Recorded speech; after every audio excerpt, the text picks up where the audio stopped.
In the apocalypse, the truly strong don't show off, nor do they waste anything.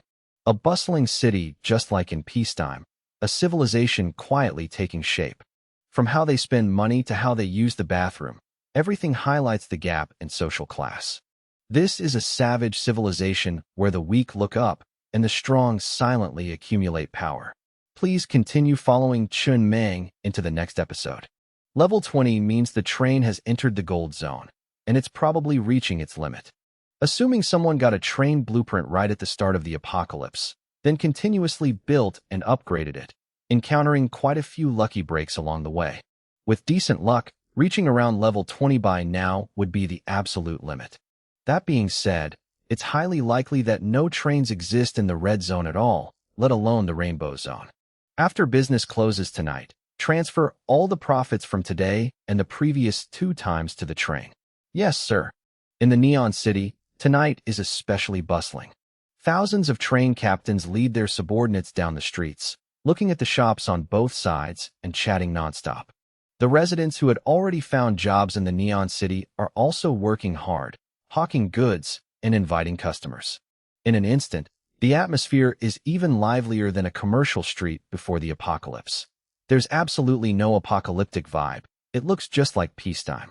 If you didn't know the situation, you'd think you were just strolling down the street on a weekend. 2 men, leading a group of lackeys, squat in the corner by the public restroom, their expressions complicated. Lowering his voice, he says, "Let me tell you, this Neon City definitely belongs to Chun Mang." "Do you even need to say that?" the other man replies, a bit dejected. At first, the mechanical train accessories shop had too many things that only the Hongxing Hao would have. Even the circulating currency is Hongxing tickets. I was already suspicious, just not entirely sure, until I saw those guys appear on the street. Then I was absolutely certain. The people he's referring to are the residents of the Hongxing Hao. Most people have never met Chun Mang, and even fewer have met the residents on his train. But unfortunately, these 2 have met them before. The residents of the Hongxing Hao are literally standing in front of the shops, hawking goods and inviting customers. At this point, what more proof do we need? It's practically a given. The 2 of them are the captains of the Gai Ren Hao and the Shi Busha Ren Hao. Both are currently level 7 trains operating in the zombie basin zone. In the past, they had a fairly deep relationship with Chun Mang. Back in the green zone, the Sheikh Plains, the 2 of them, through Dan's introduction, had attended a wedding on the train organized by Chun Mang for his residents, and even got to freeload a pretty good meal. It's just that the disparity in treatment between residents and slaves was too obvious. This led to their slaves developing a sense of comparison after returning, making the atmosphere on their trains quite awkward. Back then, I thought Chun Mang treated the 2 of us pretty well. Why did we completely lose touch later on? The captain of the Gai Ren Hao sighs. At that time, both of them came with the mindset of clinging to Chun Mang's coattails, believing that they and their teammates had performed quite well.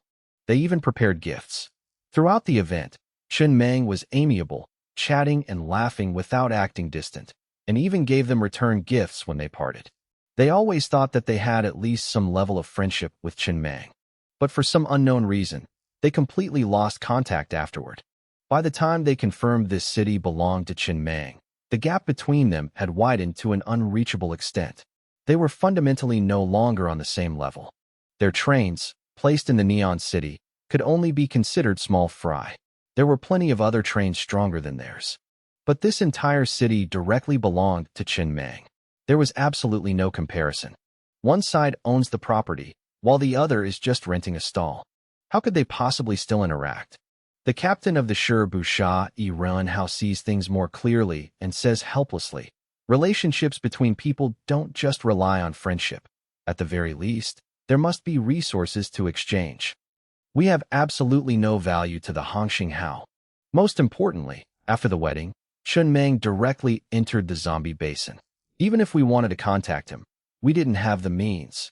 Right at this moment, a man, bare from the waist down, hunches over and dashes out of the adjacent public restroom. The moment he steps outside, he immediately turns around and ducks back in. It looks quite comical, but the 2 of them are already used to this sight. The public restrooms in the Neon City charge by the minute, but the first 5 minutes are free. After 5 minutes, it costs 100 Hongxing tickets per half hour, rounded up even if it's less than half an hour. So, some people taking a dump use this trick, mid-business. Without pulling up their pants, they dash outside to reset the free timer, then run back in to continue. If they have a bad stomachache, they'll run in and out multiple times. After all, they can't just do it anywhere. That would result in a fine. People with low-level trains usually choose this method. It's the apocalypse. Dignity is a luxury. So what if someone sees? As long as it saves money. Wait a minute. The captain of the GAI run how suddenly freezes when he gets a clear look at the man's face, saying in disbelief, "I know this guy." Earlier at the free trade market, he casually dropped 2 million Hongxing tickets to buy 3 purple-grade accessory blueprints at once. I remember he's the captain of a level 14 train. How could he possibly lack 100 Hongxing tickets for the restroom? Even the two of them, despite only having level 7 trains, have never lacked such petty cash. When they use the restroom, they just get it done. Neither of them bothers to check the time. The two exchange a glance, complex emotions revealing in their eyes. I finally understand why those strong guys are so strong. They save every penny where they can and spend boldly where they must. They absolutely don't waste a single cent, pouring all their resources into the right places. To put it bluntly, they're strong because they spend at the right time. We need to learn from this moving forward. We can't afford to be wasteful anymore. Chen Meng is definitely like this too. Chen Meng is definitely not. Why? If Chen Meng were like that, the slaves under him wouldn't be eating so well. Look over there. Every single one of them is well-fed and rosy-cheeked. Their complexions are even better than mine. But honestly, the work ethic of Chen Meng's slaves is incredibly strong. Everyone works extremely hard. By midnight, although the Neon City is still operating, there aren't many people left on the streets. Starting today, the Neon City officially operates 24 hours a day. Regardless of time or location, you can come whenever you want. The Hongxing Hao is parked in the wilderness. Chen Meng listens to Uncle Li's report beside him. The total profit of the Neon City during this period has reached 124 million units of iron ore. It's not a small number, and it's growing steadily. The train's total iron ore balance has now reached 649 million. The train's armor is at level 19. Upgrading it to level 20 requires nearly 800 million units of iron ore. It's still a bit short, the kind of just a little bit more that makes your hands itch. Go mine some more ore. Chen Meng ponders for a moment, then heads toward the bathroom. As he prepares to shower and sleep, he instructs, "Tonight, see if there are any level 5 iron ore mines. Send the mining robots down to work. If there aren't any level 5s, level 4s will do." Understood. Xiao AI's voice echoes in the cabin, but immediately after, "Captain, the cyber mine has produced items." And it dropped 2 items at once. Finally, it dropped something. Chen Meng, who was just about to shower, immediately throws his coat back on and walks briskly toward the back of the cabin. After more than 10 days of mining, the cyber mine had been like it was hibernating, without a single stir. It was really making him a bit impatient. Because no one knows the exact drop rate, if nothing drops, you can only wait. And waiting easily breeds frustration. Let's go take a look. With a 1 in 2 probability, dropping 2 items at once means even if one is a pickaxe, the other has to be a level 9 iron ore. Lately, dreamstones have been very hard to buy. The initial batch he hoarded practically emptied many people's inventories. In the short term, there's basically no hope of expanding the cyber mine's capacity. In cabin number 10, Chen Meng frowns as he looks at the 2 pieces of level 9 iron ore in his hands. Both items are level 9 iron ore, which should be a good thing. However, he turns his head to look at the anxious man standing to the side, the one who was just called out from the spatial gate, and then turns to Xiao AI. "He was the one who mined it last time too, right?" "Yes." Xiao AI replies, "His name is Demao. Not only did he mine the level 9 iron ore last time, but he also obtained the very first piece of level 9 iron ore. Show me his resident profile." Immediately after, Demao's profile appears on the wall screen in the cabin. Name, Demao. ID number, 4998. Affiliation, Hongxing Hao. Position, cyber miner. Balance, 3,031 Hanxing tickets. Treatment, Level 1 resident. Upgrade progress, 100%. Mental strength, 13.1. Overall physique, 12. Chen Meng looks at the profile, his brow furrowing. There are a total of 50 cyber miners in the cyber mine, but over the past few days, they've only collected 4 pieces of level 9 iron ore in total, and 3 of them were brought out of dreams by Demao. This probability is truly abnormal. Over 3,000 Hanxing tickets is a massive amount. Not many residents on the entire train possess this much. Don't be fooled by the expensive goods in the Neon City. Those are sold to train captains. They're fundamentally not for ordinary people's consumption. With over 3,000 Hanxing tickets, as long as you don't buy a refrigerator, you can be considered a tycoon on the train. You can buy whatever you want at the resident store: sunflower seeds, fruits, cigarettes. Basically, you have financial freedom.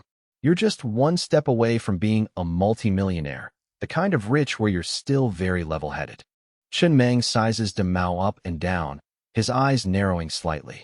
He pauses for a moment, then pats his shoulder lightly. Don't be nervous. You're doing great. Do you have any secret to increasing the chances of bringing level 9 iron ore out of a dream? I'm not sure either. Demao pinches the corner of his shirt nervously. Every time before I sleep, I hypnotize myself, telling myself that I will definitely bring out a level 9 iron ore. I definitely will. Maybe it's the power of self-hypnosis that makes the probability a bit higher. Chen Meng stays silent for a moment, then turns and walks away. I'm heading back to the main cabin for a bit. Find someone to take him to the Neon City. Tell Li Shiji to go with him. This probability is clearly abnormal. There are only 2 possibilities. The first possibility, a strong belief can directly increase the chances of bringing level 9 iron ore out of a dream. The second possibility, this guy's luck far exceeds that of ordinary people. Which one is it exactly? We'll know after running an experiment in the Neon City. Use the prizes created by Li Shiji to test it. This thing called luck is inherently vague and elusive. Could there really be someone born favored by the heavens? Thinking this, he still finds it a bit hard to believe. Even though it's the apocalypse, logic still trumps mysticism. In the Neon City, Chen Meng, Lao Zhu, Biaozi, Xiao Ai, and Uncle Li, along with Li Shiji and a group of high-ranking leaders of the Hanxing Hao, gather in a shop, watching Demao prepare to spin the wheel. Go ahead. Chen Meng stands at the door leaning on his cane, speaking calmly. Just spin this wheel. Keep spinning until you hit the grand prize. Then he turns to Li Shiji. Is it adjusted? It's adjusted. I've set it to completely random, with a 1 in 1,000 chance. Li Shiji stands nearby, ready to record it in the ledger. The revenue from this wheel must be fully offset. Otherwise, the books will be a mess. This guy doesn't look like someone with good luck. Biaozi mutters in a low voice. I remember he was originally on air danced Songlong Hao. If his luck was really that good, he wouldn't have been a slave for so long. He would have become a trained captain ages ago. That's hard to say. Lao Zhu looks at Biaozi with deep meaning. It's precisely because he was a slave on the Songlong Hao that he got the chance to come to the Hanxing Hao. So what if you're a trained captain? Plenty of them die every day. Being a resident on the Hanxing Hao is much more stable than being the captain of a small train. Pausing for a moment, he continues. Besides, you probably don't know how he got promoted to level 2 resident treatment. I know about that, Biaozi replies. Back then, to help the Luxing Qinghua Hao complete an S-rank encounter map quest, Chen Meng built a level 1 iron ore mine inside the Hanxing Hao, then sent some residents down to mine. Demao was among them. That's when Demao caught Chen Meng's eye. After that, he was directly promoted to level 2 resident treatment. Doesn't that prove this kid's luck is better than ordinary people's? If you put it that way, Biaozi scratches his head and grins. It seems our luck isn't bad either. My luck is the best. My ID number is 002. I'm not far behind. My ID number is 003. I have to remind you, I'm the real 002. You're only 003 because when they were assigning IDs, you were the captain of the lackeys, so you got it. Don't worry about the reason. Just tell me if it's true or not. Right at this moment. Congratulations on winning. A cheerful sound rings out in the shop. Demao holds the piece of dreamstone, turns his head to look at Chen Meng, and stammers, Chen Meng, I hit the grand prize. How many spins did it take? 797 times. Chen Meng frowns slightly, pauses for a moment, and then says, try spinning it again. A 1 in 1,000 chance, and it took 797 spins to hit the grand prize. This doesn't exactly feel like heaven-sent luck. Could it be that he really has to rely on belief to hypnotize himself? The second time, he hits the grand prize after 1,283 spins. The third time, he hits the grand prize after 129 spins. The fourth time, after 912 spins. The fifth time, it's confirmed. Chen Meng tilts his head to look at Lao Zhu and instructs. This probably has nothing to do with luck. Maybe it's exactly as Demao said. Using belief to self-hypnotize increases the chances of getting level 9 iron ore from the cyber mine. Give the cyber mine a day off tomorrow. Tell Demao to teach the other miners, and see if it works. Understood. Having handled everything, Chen Meng returns to the control room and looks at the 2 pieces of level 9 iron ore he just acquired. This is the advantage of having multiple channels for collecting iron ore. You can always unexpectedly score some extra resources.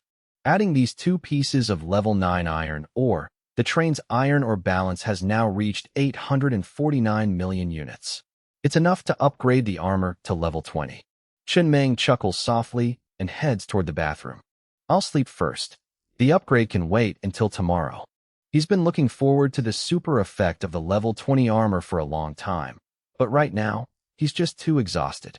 His energy is completely drained. He'll wait until he wakes up tomorrow morning, light a cigarette, sit in his chair, and take his time looking at it. Good news should be enjoyed when you're in the best mood. Continue mining tonight. I'm going to bed. Under the starry sky, the Hongxinghao travels at breakneck speed through the Twilight Coast Zone. 81 level 20 VIP unmanned fighter jets, with infinite energy sustainment, closely follow the front of the train in the air, looking like an escort fleet. Inside the train, it's quite peaceful. Most people are fast asleep. Only a few are still active, but they're tiptoeing around as much as possible to avoid disturbing others. In the control room, notifications continuously pop up on the dim screen. 12 level for iron ore mines in range. Ignored. Prioritizing level 5. 11 level 4 mines. Ignored. 13 level 4 mines and 1 level 5 mine, but another train is already mining it. Ignored. Retracting ignore command. The other train has left. The level 5 iron ore mine is now unclaimed. Preparing to mine. Under the cover of night, the Hongxinghao slowly comes to a halt near the level 5 iron ore mine, landing steadily on the ground. A series of hissing sounds ring out as the doors of cabin number 10 open. Thousands of mining robots, holding pickaxes, step down with mechanical precision and march toward the mine. This scene under the dark night looks incredibly awe-inspiring. Xiao AI resolutely executes the orders Chen Meng left before going to sleep. Meanwhile, in some corner of the Twilight Coast, a man in the control room of another train looks back in panic after narrowly escaping death. Only when he confirms that the 81 fighter jets aren't chasing him does he breathe a sigh of relief. Thank God I ran fast. Otherwise, I would have been buried alongside that level 5 iron ore mine. A level 5 mine is precious, sure, but not as precious as one's life, especially in the apocalypse. If he didn't possess a special accessory that allowed him to scan the accessory information of other trains, he might have stubbornly tried to put up a fight. After all, he's not weak himself. But when he saw that the other train had level 19 armor, accompanied by 81 level 20 VIP unmanned fighter jets, he instantly turned to stone. Is this really the kind of strength a train in the red zone should have? Without a second word, he turned and fled, running so fast he practically left his shoes behind. Looking at the train's radio, he hesitates a bit about whether to leak this news. He's been in the red zone for quite a while and has basically encountered all the trains in the area. This is clearly a newly upgraded train. Moreover, it's the kind that shot straight up to level 18. After thinking for a moment, he still decides to tell a few close train captains. This is truly too absurd. A green-grade accessory like the hull steel armor actually being upgraded to level 19? Upgrading one cabin to level 19 requires 16 pieces of dreamstone. That train has 14 cabins and 1 locomotive. In other words, it requires a whopping 240 pieces of dreamstone. 240 pieces. Hey, do you think your family runs the Neon City? You think you can just have as many dreamstones as you want? Right at this moment, the man suddenly freezes in place as an unbelievable possibility flashes through his mind.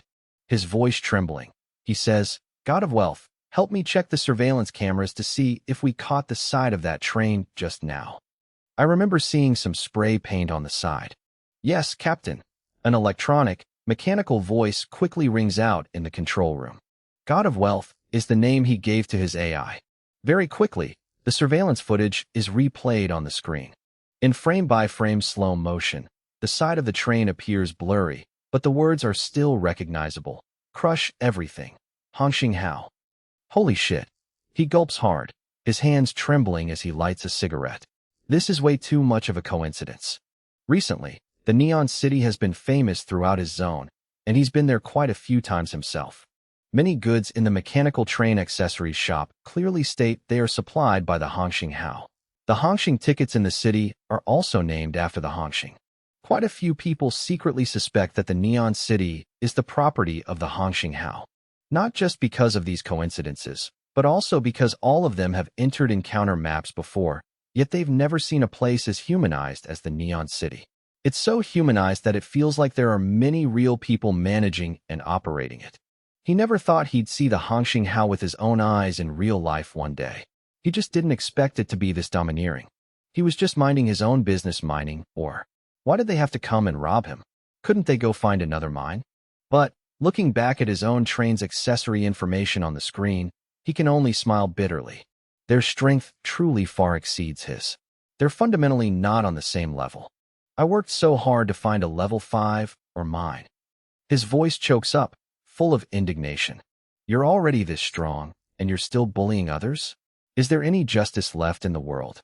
But no matter how indignant he is, he can only keep it to himself. Finally, he turns on the train's radio and informs his close friends about this. He warns everyone that if they encounter the Hongxing Hao coming to rob their ore, they should run immediately. Don't lose your life over a bit of iron ore. Level 19 armor plus 81 level 20 VIPs.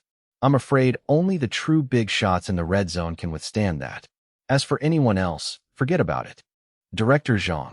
Lao Zhu frowns at the script in his hand, staying silent for a long time before speaking.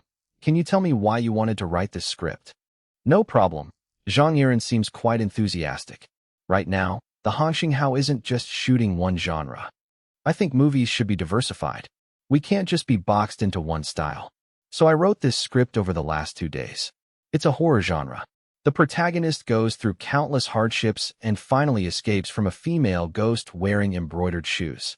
He returns home safely, and everyone gathers to celebrate, bringing him a birthday cake with candles.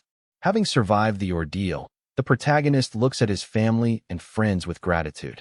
But the moment he blows out the candles, he suddenly realizes that all his relatives and friends in front of him are wearing embroidered shoes. How about it? Doesn't it have a great vibe? Lao Zhu hands the script back to Zhang Yiren and sighs. It definitely has a vibe. I don't understand how you can write scripts so effortlessly, with endless inspiration. But this script shouldn't be filmed. Chen Meng hates 2 genres of movies the most. One is horror, and the other is romance. You know he watches movies all the time. He watches everything you shoot. This one absolutely cannot be filmed. Last time he told you to shoot a zombie movie. How's the progress on that? Almost done. Zhang Yiren quickly points toward the film crew not far away, then hesitates a bit before whispering. Captain Zhu, I have one more thing to say. My film crew is short-staffed. I want to recruit more people. I can pay their salaries myself, but you have no way to make a profit. So I was thinking, could we try charging for the movies first? Set the ticket price at around 0.1 Hongxing tickets, just as a pilot test. No. Lao Zhu shakes his head, rejecting it immediately. Promoting a free market economy within the train is a very complex matter. You have to look at it dialectically. Not to mention anything else. If you want to run a market economy, what about the filming locations? The spatial gates, the holographic projections, all the various props you're currently using are the property of the Hongxing Hao. Why should you get to use them for free? Shouldn't you have to pay for them? Furthermore, you enjoy the protection of the Hongxing Hao in the apocalypse. Shouldn't you pay for that too? In the short term, a market economy cannot be promoted. Don't even think about it. Besides, residents have been laid off en masse recently. Everyone is busy trying to find a suitable position for themselves in the Neon City. Who has the mind to spend money on movies? We'll talk about this later. I'm going to check on other things. Zhang Yiren watches Lao Zhu's retreating back and quickly adds, when the new movie comes out, I hope Captain Zhu will enjoy it and give some feedback. After Lao Zhu completely leaves the film production area, Zhang Yiren sighs softly, lights a cigarette, and stands deep in thought for a long time without leaving. Lately, he's been constantly thinking about one thing. His resident ID number is very low, 5122. This is not a good sign. Because he frequently interacts with the upper echelon of the Hongxing Hao, he has his own judgments about the internal situation. In the future, the most important thing on the Hongxing Hao will be the resident ID number. The closer the number is to the front, the higher the status. Therefore, he really wants to find a way to move his ID number up a bit. Normally, this is impossible. Everyone has one number. Who has the time to swap with you? But as far as he knows, when the Hongxing Hao was still in the green zone, the Sheikh Plains, a helmsman died in battle. His ID number at the time was 78. The person is dead, so the number is vacant. He wants to take this number, but he can't find a way in, mainly because there's no precedent on the train. He wanted to probe Captain Zhu's thoughts, but he couldn't glean anything at all. Morning comes. As the sun rises, Chen Meng crawls out of bed, standing by it, and getting dressed while looking out the window. The mining robots have been working all night. Afterward, he freshens up, sits down in his chair, lights a cigarette, and begins checking the train's log. It has all become a habit. Waking up every morning and going through this routine gives him a sense of security, as if he's in a safe zone. If there's a day he can't do it, he feels a bit uncomfortable. It's like how a hotel mattress, even if it's cleaner and softer than the one at home, just doesn't feel as reassuring to sleep on. People are most comfortable in their own nests. Even if it's messy, even if it's shoddy, it's still theirs. After the train expanded, the area of the control room increased quite a bit. From being unaccustomed at first, he has now completely adapted to it. Time to upgrade. Chen Meng rubs his hands together, a look of anticipation flashing in his eyes. He's about to receive the super effect of the level 20 armor. Right at this moment. Boss Meng. Xiaofang carefully walks over carrying a steaming bowl of noodles and places it on the table. This is today's breakfast. Chen Meng looks at the bowl of noodles in front of him, slightly taken aback. It's been a long time since he's seen a new dish appear on the train. A steaming bowl of scallion oil noodles. Scallions and scallion oil float on the surface, with a fried egg half hidden among the noodles. The faint aroma of scallion noodles spreads through the air. Next to it is a small dish of scallion sauce. If Boss Meng finds it not flavorful enough, you can add more scallion sauce. Did you make this? Yes. Let's give it a try. Chen Meng rolls up his sleeves, takes the chopsticks, and sits down in his chair with anticipation. He picks up a chopstick full of noodles, blows on it gently, and puts it in his mouth. Chewing slowly, his eyes light up slightly, and the corners of his mouth lift. It's delicious. Right after, he eats very quickly, finishing the entire bowl in just a few minutes, then lifts the bowl and drinks all the broth. The noodle broth, infused with rich scallion oil and bits of egg, is incredibly satisfying to drink. Chen Meng sets the bowl and chopsticks aside, looking at Xiaofang in a great mood. Suddenly, he finds her unusually pleasing to the eye today. You actually have this kind of skill? I didn't know how before. Last time Boss Meng said you hoped I'd learn to cook, so I went and learned a bit. I was just saying that casually.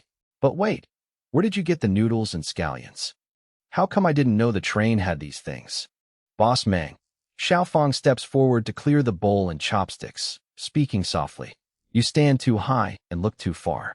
You're about to forget what's right under your feet. The Neon City has tens of millions of Hongxing tickets circulating every day. The numbers are so huge that you only think about the big things. I don't have any special abilities, nor can I look that far ahead. Last night, I borrowed some Hongxing tickets from Sister Choo Choo and the other girls, bought scallions, noodles, and seasonings in the Neon City, and made this bowl of scallion oil noodles. It cost over 800 Hongxing tickets. It's a pity I couldn't save up more Hongxing tickets. Otherwise, I could have bought some ginger and shredded cucumber to make Boss Meng a bowl of zhajiangmian. Chen Meng is slightly stunned, his gaze toward Xiao Fong softening noticeably. That unused bowl of scallion sauce. Put it in the fridge to keep it fresh. I want to eat this again for lunch. Next time, make a few more bowls. I haven't had enough. Xiao Fong leaves. Chen Meng lights a cigarette, looks at the control screen, and taps his fingers lightly on the table. Exhaling a long puff of smoke, he says with a lingering tone, Xiao AI. Oh Xiao AI.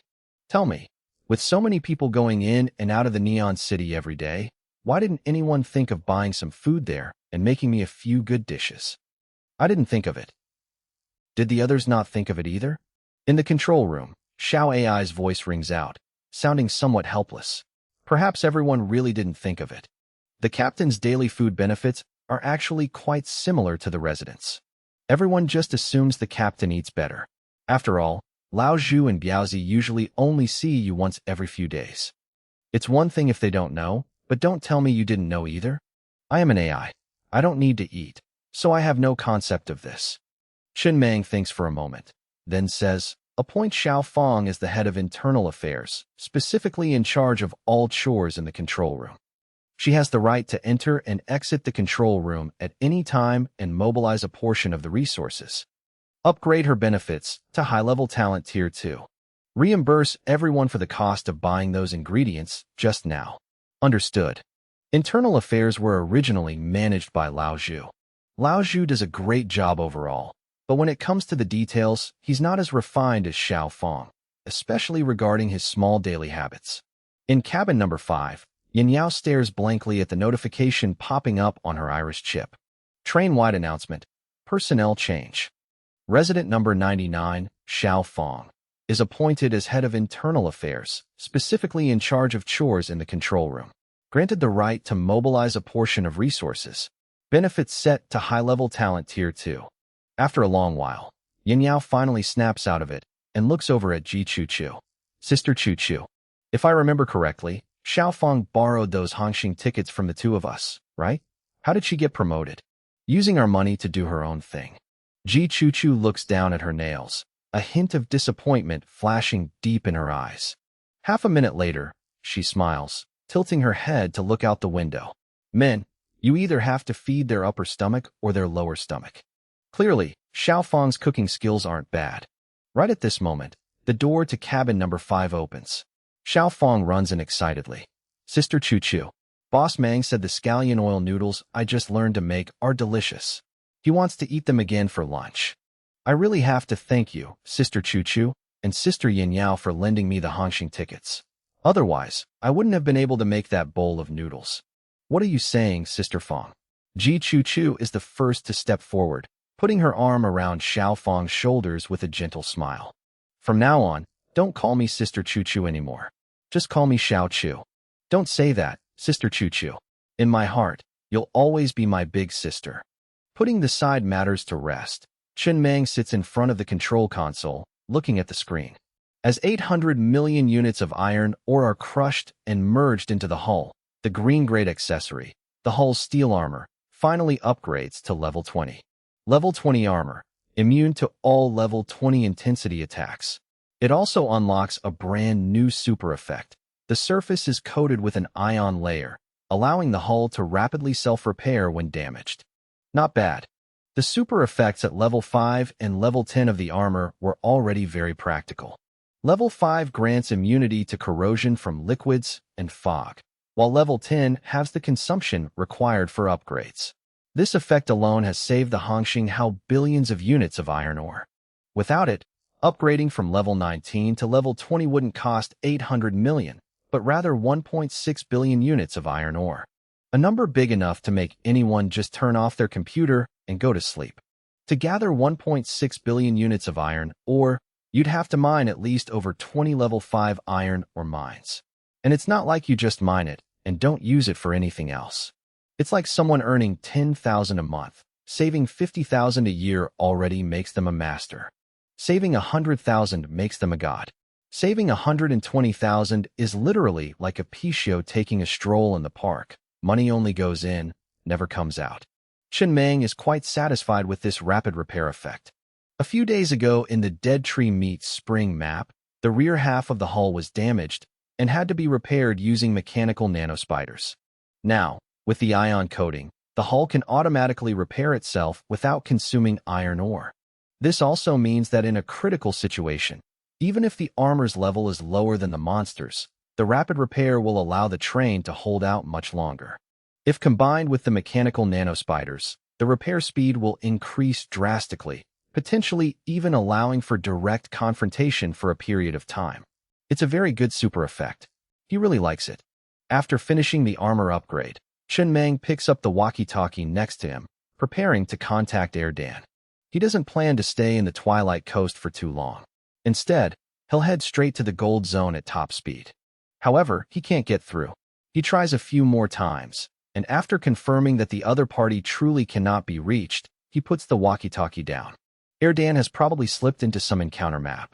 His efficiency is really fast. He found an encounter map after just one night.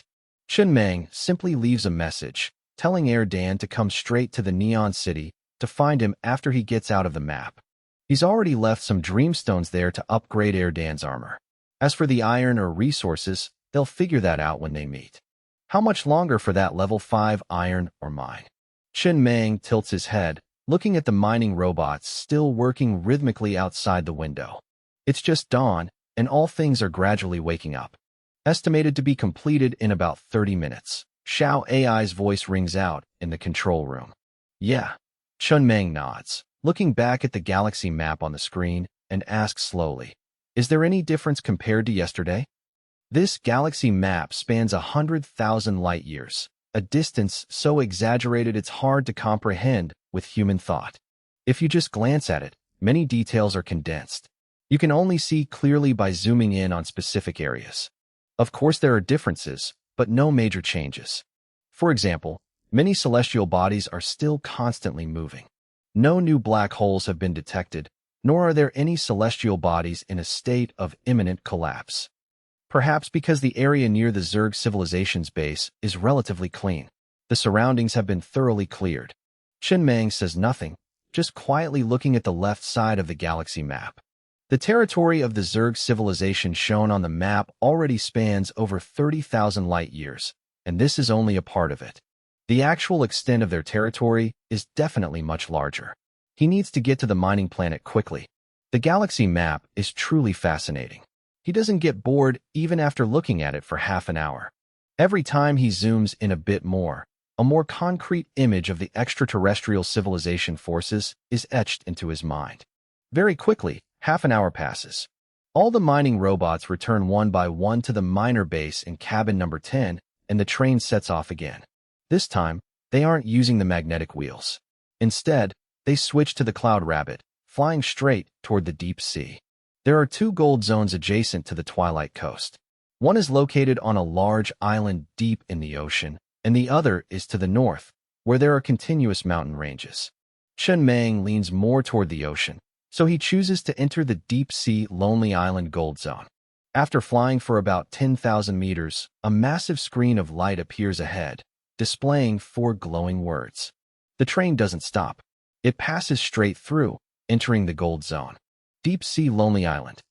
The area ahead is the Gold Zone, Deep Sea Lonely Island. Maximum monster level that can exist is 21. Current train level is 18. The danger factor is relatively high. Please pay attention to safety. Chen Meng sits in the control room, looking at the rolling waves outside the window, and chuckles softly. Plans can never keep up with changes. Back in the Stone Golem Purple Zone, the impression the Red Zone left on him was very deep. The trains there all had heavy firepower, and each had its own tricks. To survive safely in the Red Zone, he had prepared a lot.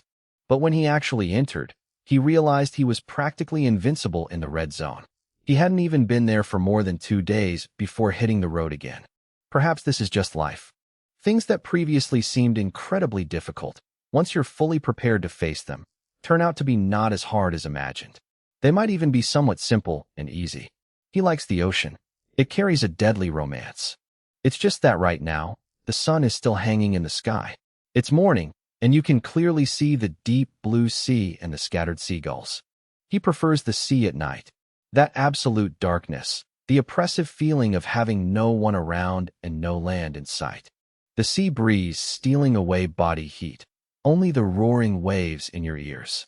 Trying to moisten cracked lips with saliva, only for the taste of sea salt to make the thirst even more intense.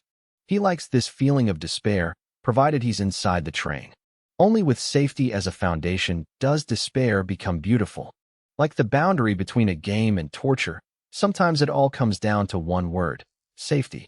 Captain, do you like the ocean? Then you're in luck. What do you mean? In the control room, Xiao AI speaks up. About 2.3 light-years away from the Aqua Planet, there is a planet composed entirely of oceans. The captain will surely like it. We can drop by when the time comes. I'll consider it, Chen Mang smiles. He suddenly starts looking forward to the interstellar journey in the future. They left. At the edge of the Twilight Coast, a train is parked by a cliff. The man in the control room wears a bewildered expression, looking in the direction the Hongxinghao departed. The other party just entered the Twilight Coast yesterday, robbed him of a level 5 or mine, and then didn't linger at all, turning straight toward the gold zone. They should have at least robbed a few more level 5 mines. That way, he'd feel a bit better, knowing he wasn't the only one who got robbed. Why target only him? Robbing him and then just leaving? Could he really be so unlucky that he just happened to be picked? But the man frowns in thought. The other party clearly doesn't seem like a normal train. Normally, when a train first enters a zone, the very first thing they do is absolutely not go rob someone else's and the second thing is even less likely to be charging straight into a higher level zone. No matter how you look at it, this behavior seems like a big shot doing a speedrun. Could it be? He nods to himself. It's a big shot playing a new game, challenging a speedrun from the white zone all the way to the rainbow zone.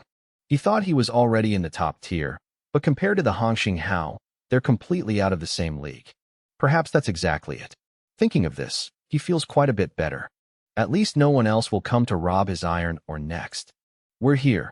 After advancing another 100,000 meters, Chun Mang's expression gradually turns serious as he sits in his chair, looking at the massive island ahead. The center of the island is a dense forest, but the surroundings are bare beaches. It looks just like a bald head. Huh, why does it look so familiar? There are actually quite a few people on the island. At a glance, there must be at least 10 or 20,000 people. If he didn't know this was the apocalypse, he'd even think he accidentally flew into a resort. Around the island, on the land, wooden cabins are erected everywhere. Offshore, occasionally a train breaches the surface of the sea like a fish. Is this the gold zone? Chun Mang frowns, looking at the detection radar. He originally thought the gold zone would have very few people. Who would have expected it to be this crowded? There are even quite a few trains. It's just that all those trains are level 1. And the strangest part is, there isn't a single monster in sight. Could the gold zone be a peaceful zone? This makes absolutely no sense. On the resource detection radar, both the seabed and the island clearly show many level 5 or mines, and even level 6 or mines. One level 6 iron ore mine is exactly 1 billion units of iron ore, guarding a mountain of gold, yet not even having a single level 2 train. This level of asceticism is truly unbelievable. It's like an apocalyptic version of Lu Xiaohui. He's seen this island before. Previously, he had Meng Duo bring a random traditional mechanical eye to observe other zones. One of the images was exactly this place. He just didn't know at the time that this was the gold zone. Filled with doubts, Chun Mang pilots the Hongxinghao, slowly flying into the airspace above the island, then landing on a barren rocky beach. Below, the crowd of survivors immediately scatters. Boom. The train lands heavily on the ground. The doors of escort cabin number 7 open. Biaozi and the others quickly disembark, their expressions cold as they raise their guns to stand guard. Several black hole armed robots follow them out, immediately setting up a defensive line. Finally, Chun Mang takes the elevator from the control room down to the ground. Looking at the crowd of people in front of him, who are both expectant and fearful, he frowns slightly. Strange. It's really strange. This place is too bizarre. Everyone is wearing clothes made of animal skins and fur, looking no different from savages. He's seen quite a few train captains treat their slaves poorly. But even the worst captain wouldn't skimp on a set of clothes. Crafting a set of clothes only costs 1 unit of wood, and the center of this island has several level 5 wood mines, enough to make tens of millions of sets of clothes. Wood doesn't have much other use anyway, yet they aren't even given clothes to wear. It's truly baffling. A middle-aged man wearing animal skins takes a deep breath, steps out of the crowd, and stands in front of Chen Mang with a serious expression. I am Chun Guangping, a professor at West Sea University. Over the past nearly 2 years of crisis, I've been leading everyone to survive, so they trust me quite a bit. I can be considered the representative to speak for them. May I ask, are you the rescue team sent by the federal government? Rescue. Biaozi and the people beside him look at each other, bewilderment showing in their eyes. Those 2 words are truly too much of a luxury. It's been a very long time since they heard anyone mention a federal government rescue. Chen Mang observes the middle-aged man in front of him, confirming he isn't carrying any special items and doesn't look like someone with mental issues. Then he asks slowly, the apocalypse has arrived. Do you know that? We know. Nearly 2 years ago, the apocalypse descended. Many people suddenly fainted, and when they woke up, they appeared in this place. After that, we haven't encountered anyone else. Which train are you the captain of? How many slaves do you have? Captain. The middle-aged man shakes his head, looking confused. I'm not a captain, and I don't know what a slave is. There's so much iron ore in the center of the island. Why don't you mine it? There's no level 1 ore. We only have level 1 pickaxes, so we can't mine the ore. Hearing this, Chen Mang falls silent. That actually makes sense. If they were randomly thrown into the gold zone right after the apocalypse started, that's just absurd. Guarding a mountain of gold without any tools, just looking at it would piss anyone off. Has the outside world quieted down now? A glimmer of hope flashes in the middle-aged man's eyes as he asks cautiously. You could say it's quieted down. Wait a bit longer, and basically everyone will be dead. Chen Mang's gaze sweeps past the middle-aged man, then points to the steel barrels scattered on the beach not far away. What are those things? These steel barrels look all too familiar to him. The bottoms are cracked, shaped like giant amoxicillin capsules, pitch black all over. He currently has 2 of them on his train as well. One was picked up by Biaozi while scavenging for scrap in the city. At the time, it had some livestock hidden inside. The other was found by Air Dan in a village in the zombie basin, with a few survivors inside. These things aren't small in volume, and they even have the ability to block radar detection. He's tested it. Even his level 100 detection radar couldn't detect the living creatures hiding inside. It's truly a perfect hiding spot. And yet, there are hundreds of them on this beach. Talk about being rich but not knowing how to use it. Are you asking about those things, Chief? The middle-aged professor turns his head to look, then quickly explains. When we suddenly appeared on this island, we had absolutely no food. Then we found many broken barrels on the beach. A lot of insect eggs covered in slime were spilling out of them. The scene at the time. To be honest, it was quite traumatizing. But we were so hungry, we had no choice. These insect eggs turned out to be a very good source of nutrition. The eggs were huge. The small ones were the size of a fist, the medium ones the size of an ostrich egg, and the larger ones were even as big as a refrigerator. Someone had a lighter at the time. We gathered together, went onto the island to chop wood, started a fire, and roasted those things to eat. That's how we survived. Later, we used these steel barrels to salt fish or store food. Hearing this, Chen Mang is having a hard time figuring out the identity of this group of people. They don't look like the military, and that mechanical train doesn't look like federal technology either. Instead, it looks like an upgraded version of a train built using a train token. But even so, the middle-aged man still appears extremely respectful. After all, those robots and the Gatling guns in the hands of those burly men are literal killing machines for carbon-based life forms. A single sweep of bullets, and no one here would survive. Chen Mang stays silent for a long time, then pulls out a cigarette, lowers his head to light it, and softly exhales the smoke. Eating those things, didn't it kill anyone? No, it's all protein. Why would it kill anyone? How did it taste? There was meat inside. The texture was okay, just didn't know what kind of meat it was. It smelled a bit fishy. Later, we dried it with some sea salt, and it tasted a bit better. Unprocessed sea salt isn't suitable for long-term consumption, but at the time, who could care about that? When you killed the insect eggs, did anything drop? Like dreamstones or tokens? No. Chin Meng nods slightly, muttering a sentence half in lament, half in sarcasm. A perfectly good apocalyptic train. And you guys turned it into a wilderness survival game. Only now does he fully understand the true purpose of those steel barrels. At the same time, he also understands why there isn't a single monster on this island in the Gold Zone, except for some sea creatures. Those steel barrels were originally used to transport alien insect eggs, ensuring they could safely land on this planet. Upon landing, the barrels broke, the eggs spilled out, ready to begin their process of dominating the world. It's just a pity that this group of starving, dizzy survivors casually roasted all of them right in their shells. The disaster was snuffed out before it even had a chance to hatch. If even one had broken out of its shell, no one on this island would have survived. It's a good thing the sea monsters didn't come ashore, otherwise this place would have gone extinct long ago. While the whole world is running for their lives, this group of people is here playing a survival building game. Whether it's good luck or bad luck, even Chin Meng can't say for sure. He points again to the wooden cabins built not far away. Those cabins.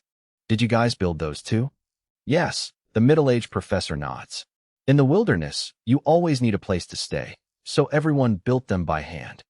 The axes probably didn't come from an axe production line, did they? Without resources, where did you get axes? We didn't have axes. We just used stones to slowly grind, chop down trees, strip the branches, and then build the houses. Although it took time, being stranded on this deserted island, the one thing we don't lack is time. The middle-aged man recalls the past, looking at Chin Meng, his voice turning hoarse. I won't hide it from you. At first, we thought the whole group had collectively time-traveled and were no longer on the Aqua Planet. After all, we watched quite a few movies like that before the apocalypse. Later, after talking it over, we realized everyone was from the Aqua Planet. Thinking about it, it didn't seem much like time travel. So what exactly is the situation outside now? Can we go back? Has the government been reestablished? Do we still have to pay our pre-apocalypse mortgages? You don't need to pay them anymore. Chin Meng looks toward the train not far away, his voice calm. You don't need to pay any loans anymore. As for the government, it disappeared a long time ago. Lao Zhu, come over here and tell him about the situation outside. After saying that, he turns and walks back to the control room. The control lever is pushed up slowly. Under everyone's stunned gazes, the train hovers in the air and then charges straight deep into the island. This is the first time Chin Meng has seen a zone like this. It might even be the safest place on the entire planet. Even if a newborn baby were placed here, they might just be able to survive. The high-level mining area in the center of the island, since no one is using it, it's just convenient for him.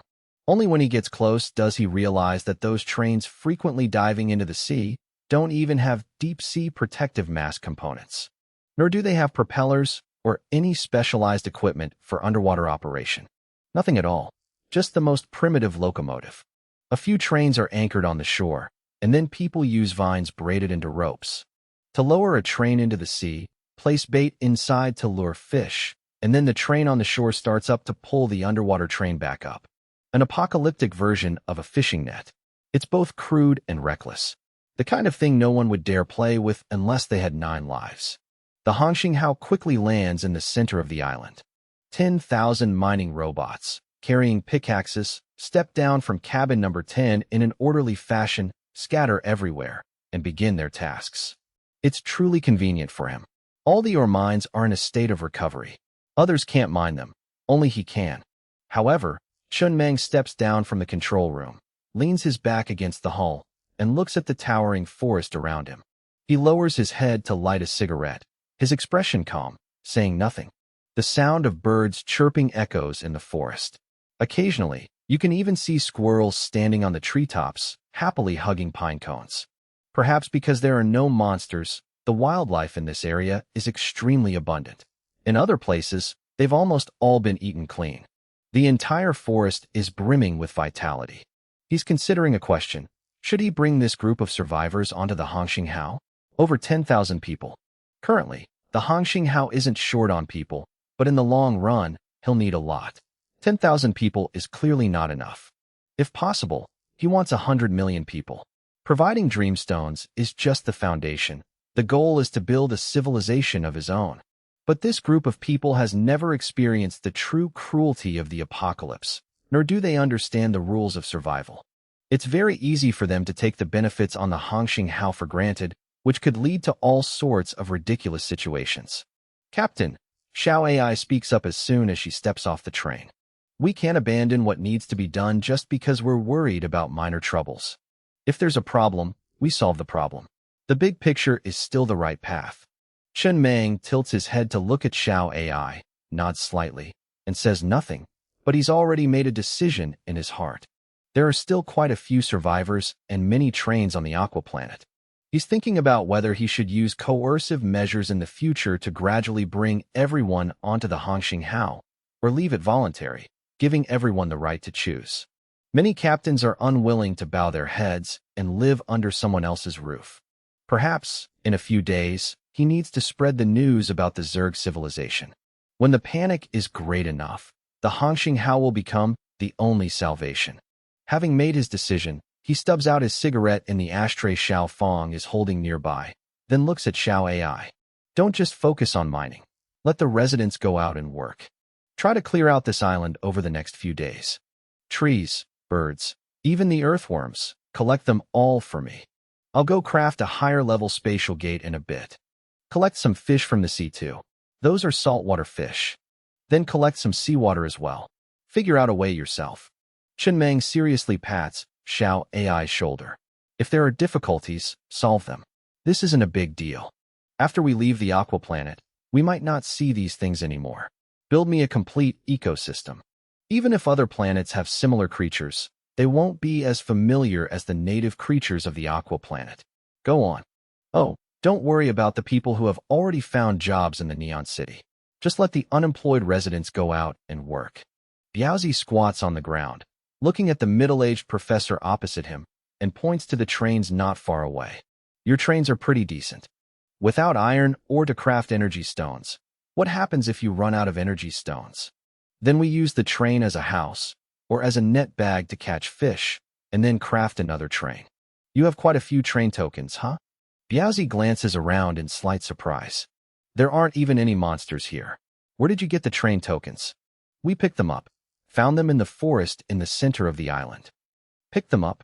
Biaozi looks up at the forest in the center of the island, a hint of doubt in his heart. Are train tokens that easy to pick up?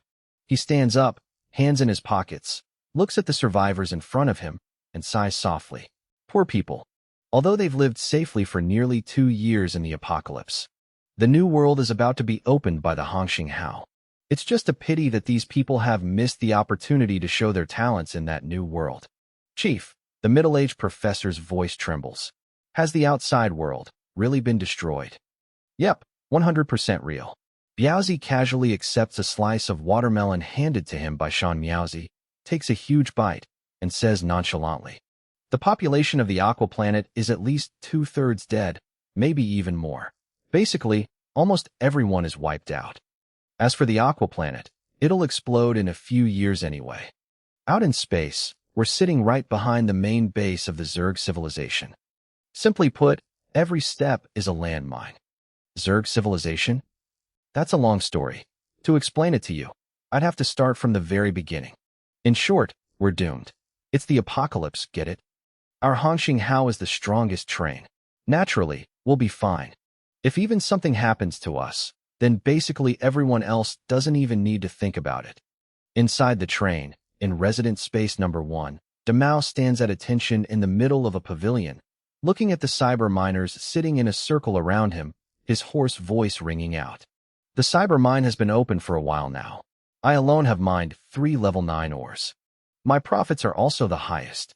By the way, I want to tell everyone 2 short stories. Before the apocalypse, there was an extremely brutal war. It was a war between a federation made up of many countries. At that time, the supply lines were cut off. Many frontline wounded soldiers couldn't be treated in time and could only scream in agony in the rear. To ease their pain, They just needed an immediate injection of painkillers. But what if there was no medicine? At that time, an officer suggested injecting each wounded soldier with a little glucose, but lying and saying it was a painkiller. What was the result? They actually felt no more pain, held on until rescue arrived, and the survival rate skyrocketed. Damao pauses, his gaze sweeping over each face. There's another story. In the past, when medicine wasn't advanced, there was a disease with a cure rate of only 3%. A famous doctor announced he had developed a specific drug with a cure rate of up to 60%. He invited 100 patients to test the drug. The result? The cure rate reached 72%. But that drug was actually just sugar pills. Just because the patients believed they had taken a specific drug, their bodies naturally recovered. There are countless examples like this. Damao sits down on the chair next to him. This is the power of belief. The human body is very miraculous, especially the belief in one's mind, which can even alter reality from nothingness.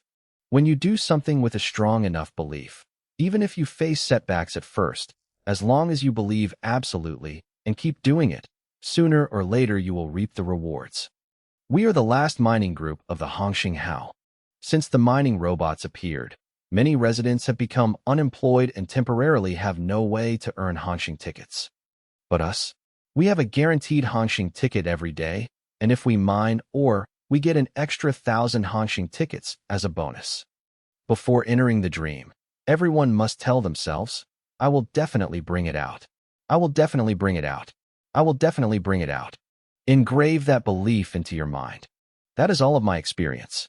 Understand, the cyber miners look at each other, their expressions half believing, half doubting. It sounds a bit like preaching. A frail young man raises his hand. I brought out the fourth ore. I also have a bit of experience. My method is the same as Brother Damao's. I just thought there would definitely be a drop today, and unexpectedly, it actually dropped. That is also the power of belief. Damao looks at everyone seriously. Next time, before entering the cyber mine, everyone will reinforce their belief with me once more. Outside the train, Lao Zhu frowns in thought. After a while, he looks at Damao. This plan of yours will cost the Hongxing Hao quite a few extra Hongxing tickets. That's true, but I'm sure it'll be profitable. Damao hesitates for a moment before saying, we just need to create an example to reinforce everyone's belief. I'll go report to Boss Meng. Wait for my news. Understood. In the control room, Chun Meng is deep in thought. Damao's idea is to borrow the power of belief to increase the drop rate. But the belief of the other cyber miners isn't strong enough, so they need help reinforcing it. Tonight, when they're mining, intentionally slip 1 or 2 pieces of iron ore by the bedside of 1 or 2 people. Tell them that they mined it themselves, so that everyone believes this method works, thereby making their belief even stronger. Right. Not bad. A very interesting idea. Chen Meng chuckles lightly. Just try it. For matters of a few thousand or tens of thousands of Hongxing tickets like this, you don't need to report to me in the future. If subordinates have ideas, let them try.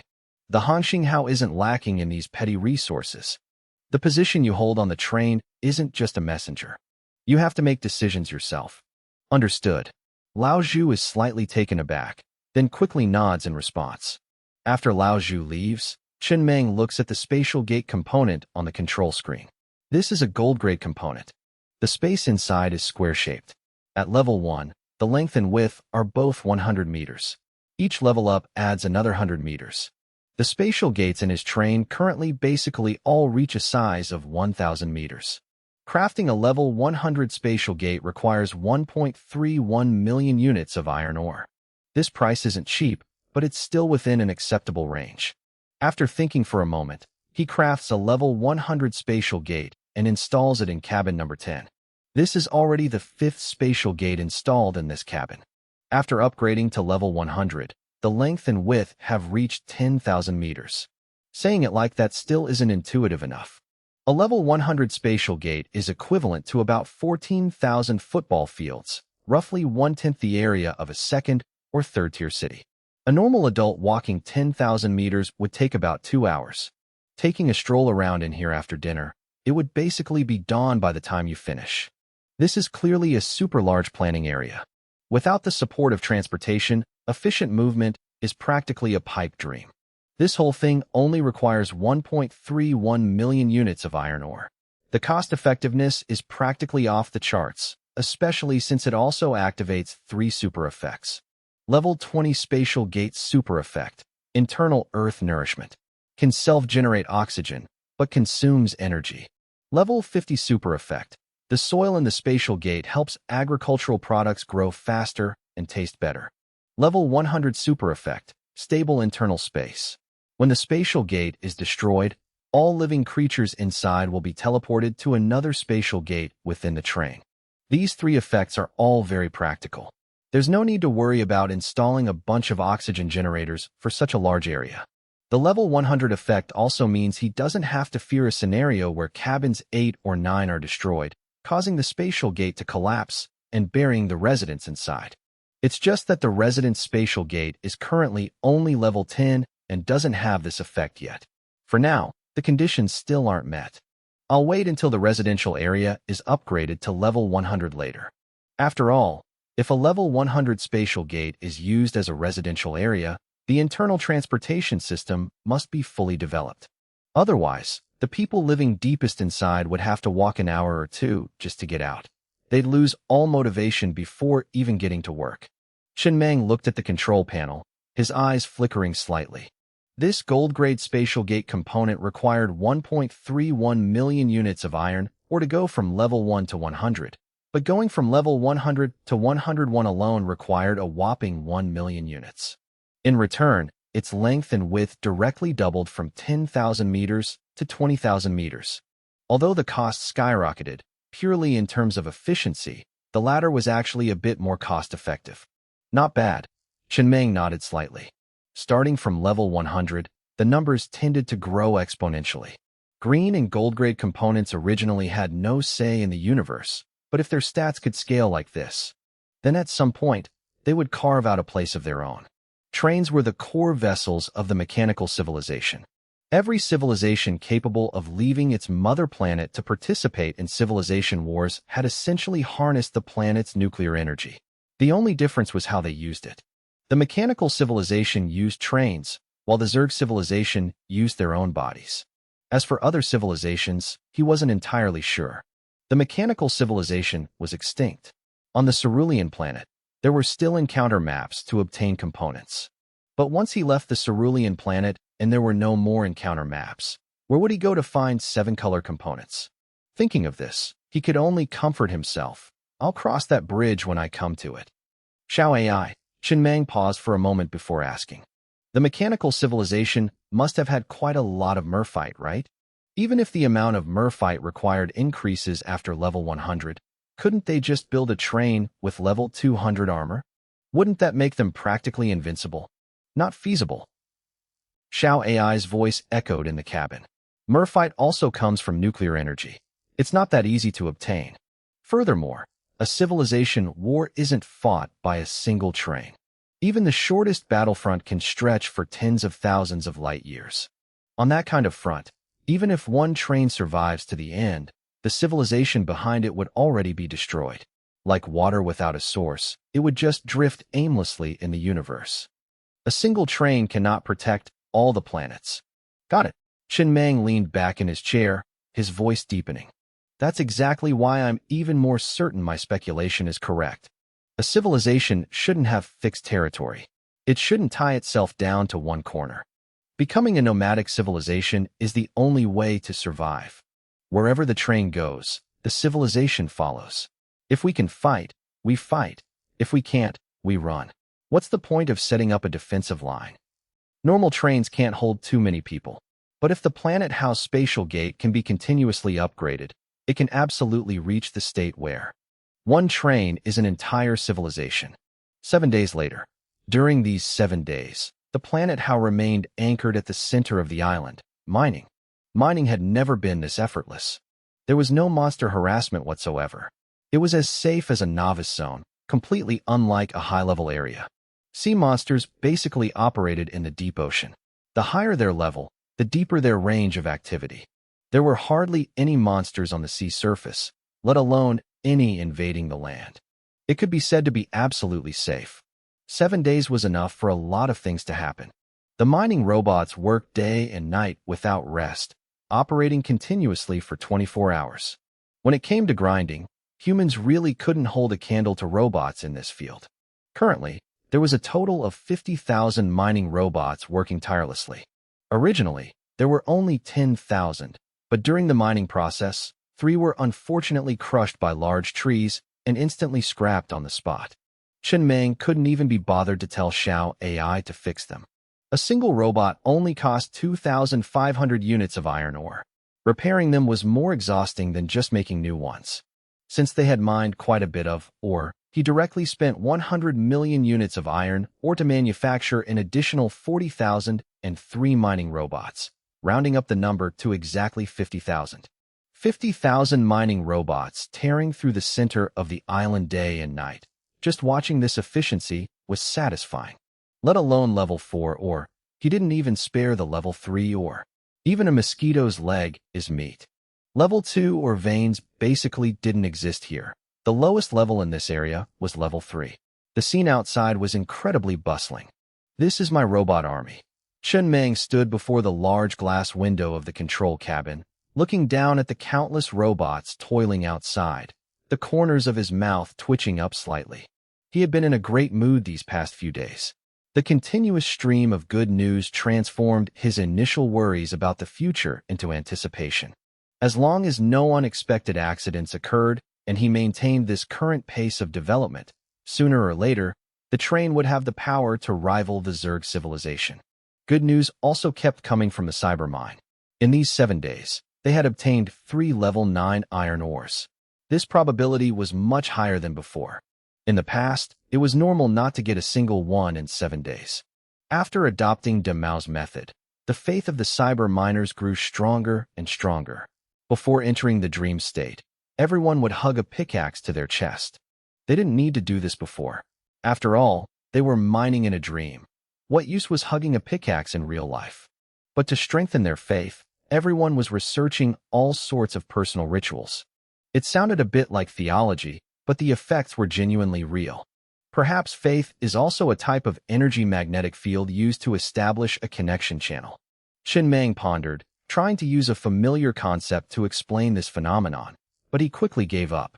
With his current amount of information, this matter was almost impossible to explain clearly. Anyway, the result was beneficial for the planet Hao, and that was enough. Not only that, over in Neon City, the numbers were also continuously growing. Ever since they started opening for business every day, operating continuously for 7 days straight, the total revenue had reached 240 million units of iron ore. Although the daily average wasn't as high as a peak day in the past, they used to only open 1 day a week. Now, they were open every day. Overall, they were clearly earning much more.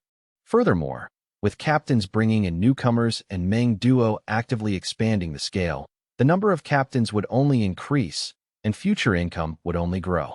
Even from Biaozi's side, good news kept rolling in. All members of the security team were now able to pilot the blue-grade Thunder mechas, while Biaozi himself could pilot the purple-grade Pope mecha. The mecha squad was officially established. Of course, in the context of the universe, a mecha squad had almost no strategic significance. Just like the civilizations on the star map that were destroyed a few days ago, ground armies invading each other simply didn't exist. If your planet lacked sufficient defensive capabilities, all that awaited was a single shot from a main cannon, melting the entire planet instantly. At most, a mecha squad was used for garrisoning, maintaining internal order, or handling special situations. As for the scene of a lone mecha pilot fighting a battleship amidst a hail of bombs, that purely existed in imagination. No matter how advanced a mecha was, facing off against a warship was just asking for humiliation. They weren't on the same level. The 50,000 mining robots operated at extremely high efficiency. In just 10 more days, all the ore veins on this island would be completely mined out, bringing in a massive amount of iron ore. After all, there were still a few level 6 ore veins here. Just one level 6 iron ore vein was equivalent to 1 billion units of iron ore. I wonder if the red zone and the 7-color zone have level 7 iron ore? Meng wondered to himself. Level 4 ore is 10 million. Level 5 is 100 million. Level 6 is 1 billion. If the 7-color zone has level 7 ore, then it must be 10 billion. 10 billion units of iron ore.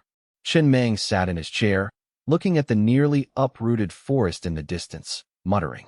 Then is there even a need to go to a mining planet? I feel like just staying in the 7-color zone and waiting for the ore veins to respawn might yield even more resources. Xiao AI in the control cabin stayed silent for a moment before speaking, her voice steady. On the train, the cerulean planet is classified as a residential planet, while a mining planet is a resource planet. Just looking at the names is enough to see the difference between the two. When you get to a mining planet, you'll understand why it's called that. In the universe, mining planets are absolute strategic resources. It's just that the mining planet near the cerulean planet is still too young. Otherwise, Captain, you would have had the chance to witness an interstellar war with your own eyes. That scene is truly earth-shattering. Countless spatial wormholes suddenly appear, and an army pours out of each one. The moment they clash, all kinds of firepower bombard frantically. Every second, lives are lost. Is this data from the AI database? Did this thing actually exist? Look at the actual footage behind it. And then what? Then the spatial wormhole was blown up, and the feed disconnected. What a disaster. Let's upgrade first. Meng pulled back his thoughts and looked at the control screen. Next, apart from upgrading the armor, he would try not to spend iron ore on other components. All the iron ore had to be hoarded and saved until they reached the 7-color zone, specifically to upgrade 7-color components. After all, a single level 6 iron ore vein was already equivalent to 1 billion units of iron ore. His eyes landed on the conditions to upgrade the train to level 19. Upgrade conditions: consume 10 million units of level 3 iron ore. Require all components in the cabin to exceed level 300. Have completed an S difficulty mission and require at least one gold-grade component to reach level 20. All conditions were met. He could upgrade to a level 19 train at any time. There was something very counterintuitive. Most people thought that upgrading the train would get harder later on, and the early stages were the easiest. But for his planet How, it was the exact opposite. In the beginning, if you didn't count the resources Kuan gave him, it was practically starting from scratch. With no foundation, he had to scrape by, bit by bit. But as the train's level increased and its foundation grew thicker, the upgrade speed became much faster.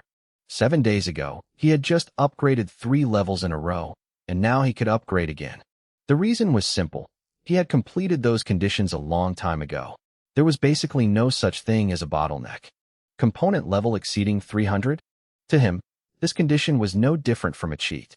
Just casually pulling out 3 of his white-grade components would meet this mark. Upgrade. As 10 million units of iron ore in the storage turned into fine powder and melted into the train cars, a familiar line of text appeared on the control screen. Your train has been upgraded to level 19. Unlocked additional craftable components. Level 19 Planet How. A new button appeared on the control panel. It was a function just unlocked after the upgrade: Civilization Inheritance. Just 2 words, but when pressed, a massive amount of information instantly flooded the screen. Meng frowned slightly, focusing on reading it. Calling this button a function was less accurate than calling it the last words of the mechanical civilization. The information was inputted by the supreme leader of the mechanical civilization, leaving behind a massive legacy. Originally, a mechanical train reaching level 19 wouldn't unlock any additional functions. But at the moment of extinction, the supreme leader of the mechanical civilization left behind their last words and a final piece of their foundation within the train. It was a secret space located in a rift in time, storing a vast amount of resources inside. Unlike Princess Tuo, Princess Tuo's actions were personal, and she scattered her resources across many places, leaving a portion on each planet. But the legacy left by the supreme leader of the mechanical civilization was the final foundation of the entire civilization. The condition to obtain the coordinates of this space was to re-establish the mechanical civilization and simultaneously declare war on the Zerg civilization. This information conflicts with the database. Xiao AI's voice echoed in the train. According to the data, When the mechanical civilization was destroyed, their ammunition was exhausted. They fought to practically the last bullet. There was no foundation left. If there really was a legacy left, they could have completely held out for a few more years. They wouldn't have been wiped out so quickly. Chen Mang fell silent. He remembered a line in the database. If external information conflicts with the original data, take the original data as the standard.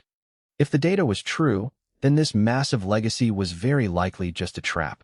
Its sole purpose was to cause more trouble for the Zerg civilization even after death. But regardless, the mechanical civilization had done a good thing. Initially, trains were their exclusive vessels. At the moment of their extinction, they directly made everything public, scattering this technology across the universe. This allowed countless civilizations to skip the nuclear energy research phase and directly inherit the results. A true technological explosion. I believe the latter. Chen Mang lit a cigarette, leaned back in his chair, and looked at the control screen. Even if the former is true, I don't need it. Re-establish the mechanical civilization and then declare war on the Zerg civilization? Unless you have 9 lives, who would dare play like that? As for declaring war, I won't be declaring war in this lifetime. Isn't it better to just launch sneak attacks? The Zerg civilization didn't need to declare war to destroy the heaven-defying civilization either. Didn't they just show up and blast them to pieces with a main cannon? After the planet HAL upgraded to level 19, besides unlocking a new function, 2 more craftable components appeared. Wheel replacement kit, red grade component, requires nearly 50,000 units of iron ore to craft. Special material R&D line, gray grade component, requires nearly 100,000 units of iron ore to craft. Belongs to a special category, cannot be upgraded. Only these 2 components. The first component was all too familiar. He had previously used a rare train token to exchange for this red grade component. Its practicality was extremely high, capable of seamlessly replacing wheels.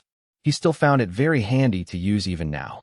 But as for the second component, Chen Mang frowned slightly, staring intently at that component's control panel. Its effect was, can manufacture special materials. The prerequisite is having a sample material, then consuming iron ore to mass produce it. For example, there was a material called titanium alloy steel.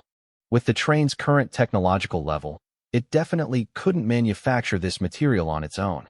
But if a sample material was placed into the special material R&D line, then it could directly consume iron ore to mass produce it. This, Chen Mang froze in place. A vision of how to use this component almost instantly flashed in his mind. Currently, the Cosmic Receiver had a total of 10 receiving devices, with a daily mining output of 4.8 million units of iron ore. The biggest restriction on crafting receiving devices was materials. If this special material could be mass-produced, that meant the receiving devices could also be mass-produced. 10 devices yielded 4.8 million units a day. What about 100, 1,000, even 10,000 or 100,000? This component might not be of much use to other trains, but to him, it was an absolute game-changer. Furthermore, this was the first gray-grade component he had ever encountered. Cannot be upgraded? Chen Mang didn't buy it. He directly activated his level 0 authority and attempted a forced upgrade. Instantly, consumed 2.7 million units of iron ore. Upgraded special material R&D line to level 10. And he received 2 super effects. Level 5 super effect of special material R&D line. Iron ore consumption for crafting special materials is halved. Level 10 super effect of special material R&D line. Iron ore consumption for crafting special materials is halved. 2 consecutive super effects, both reducing consumption. Cannot be upgraded? Who said it couldn't be upgraded? The resources consumed for crafting and upgrading were almost identical to a red grade component. Xiao AI. Is there any information about gray grade in the database? Yes, there is. Xiao AI's voice rang out in the train car. Gray grade components belong to a special category. They are not part of the ranking system from white to 7 color. All these components are weapons or devices that the scientists of the mechanical civilization had already built, which they then sealed into component blueprints, thereby allowing for low-cost mass production. For example, building a lithography machine would cost a massive amount of resources, making it almost impossible to mass produce. But if it's sealed into a component blueprint, others only need to pay a fixed amount of resources to craft a lithography machine, even without understanding the underlying technology. Different components consume different amounts of resources, depending on their power level. The super effects are deduced completely at random.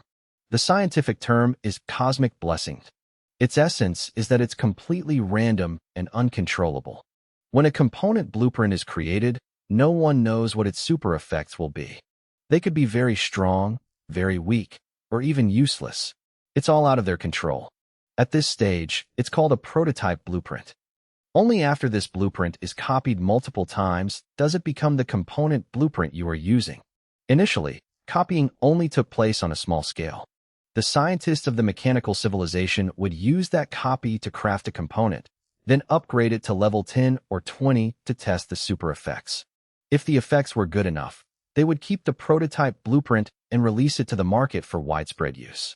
If the effects were too poor, they would destroy that blueprint and remake it, receiving another random effect.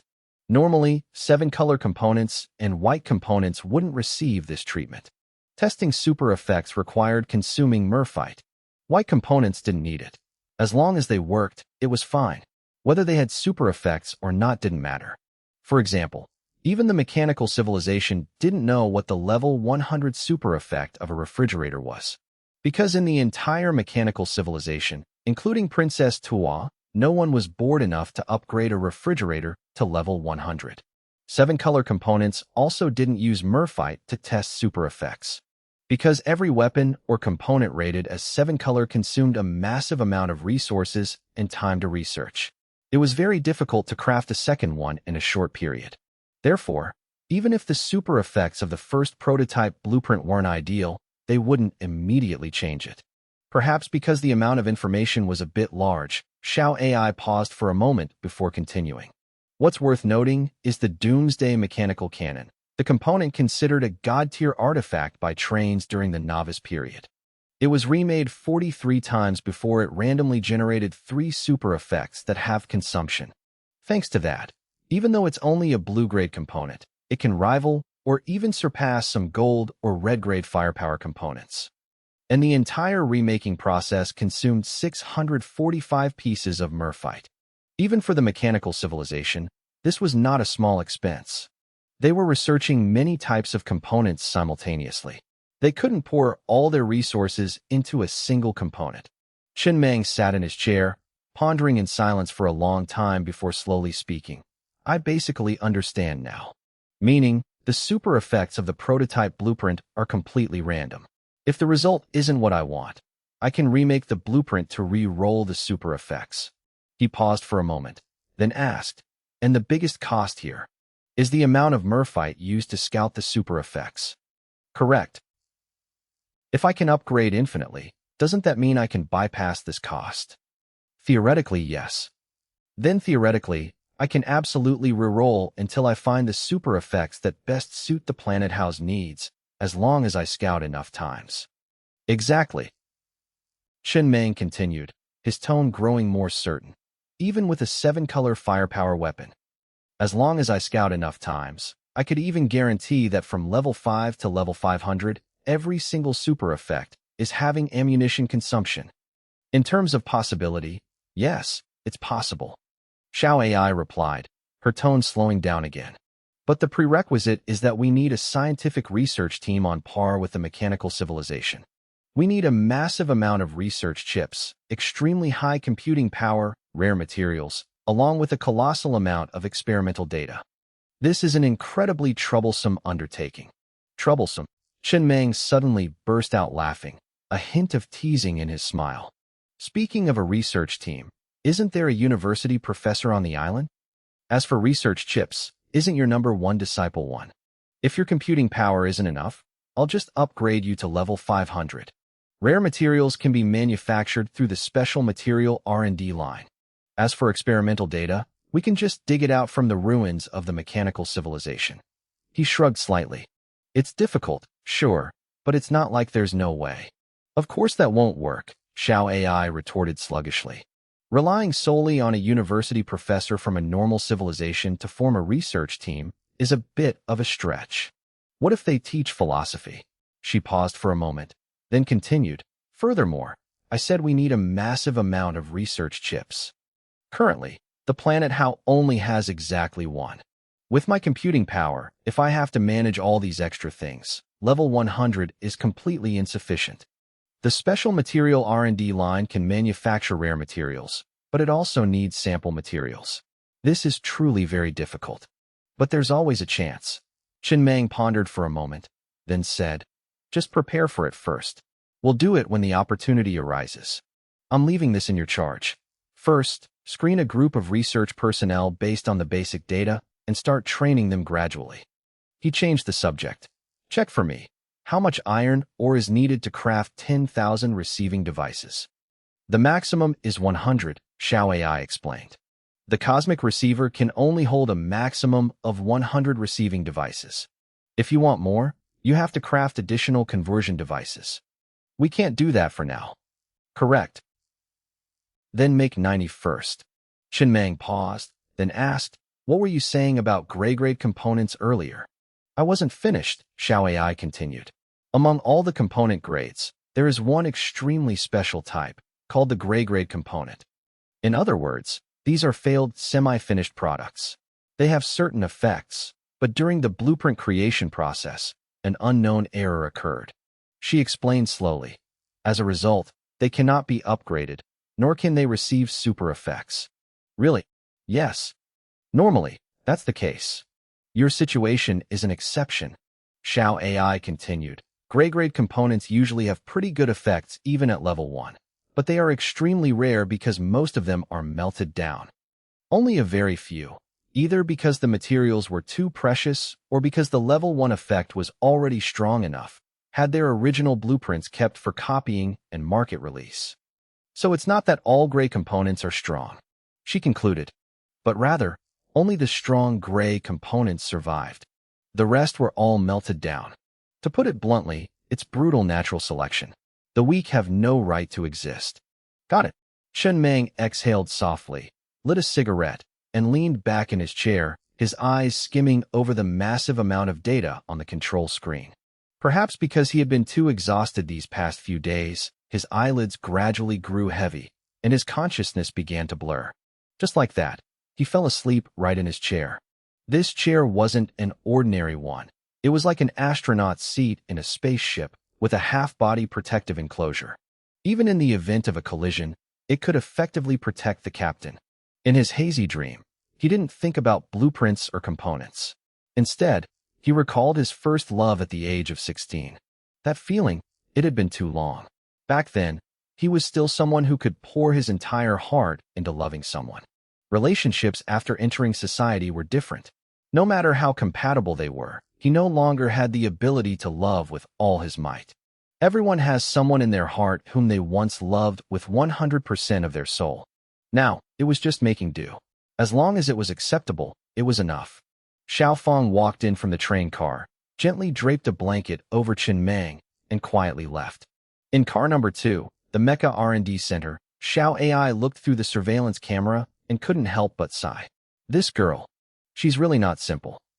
She had checked Xiao Fang's entire communication history with everyone over the past few days and found no one behind the scenes guiding or scheming for her.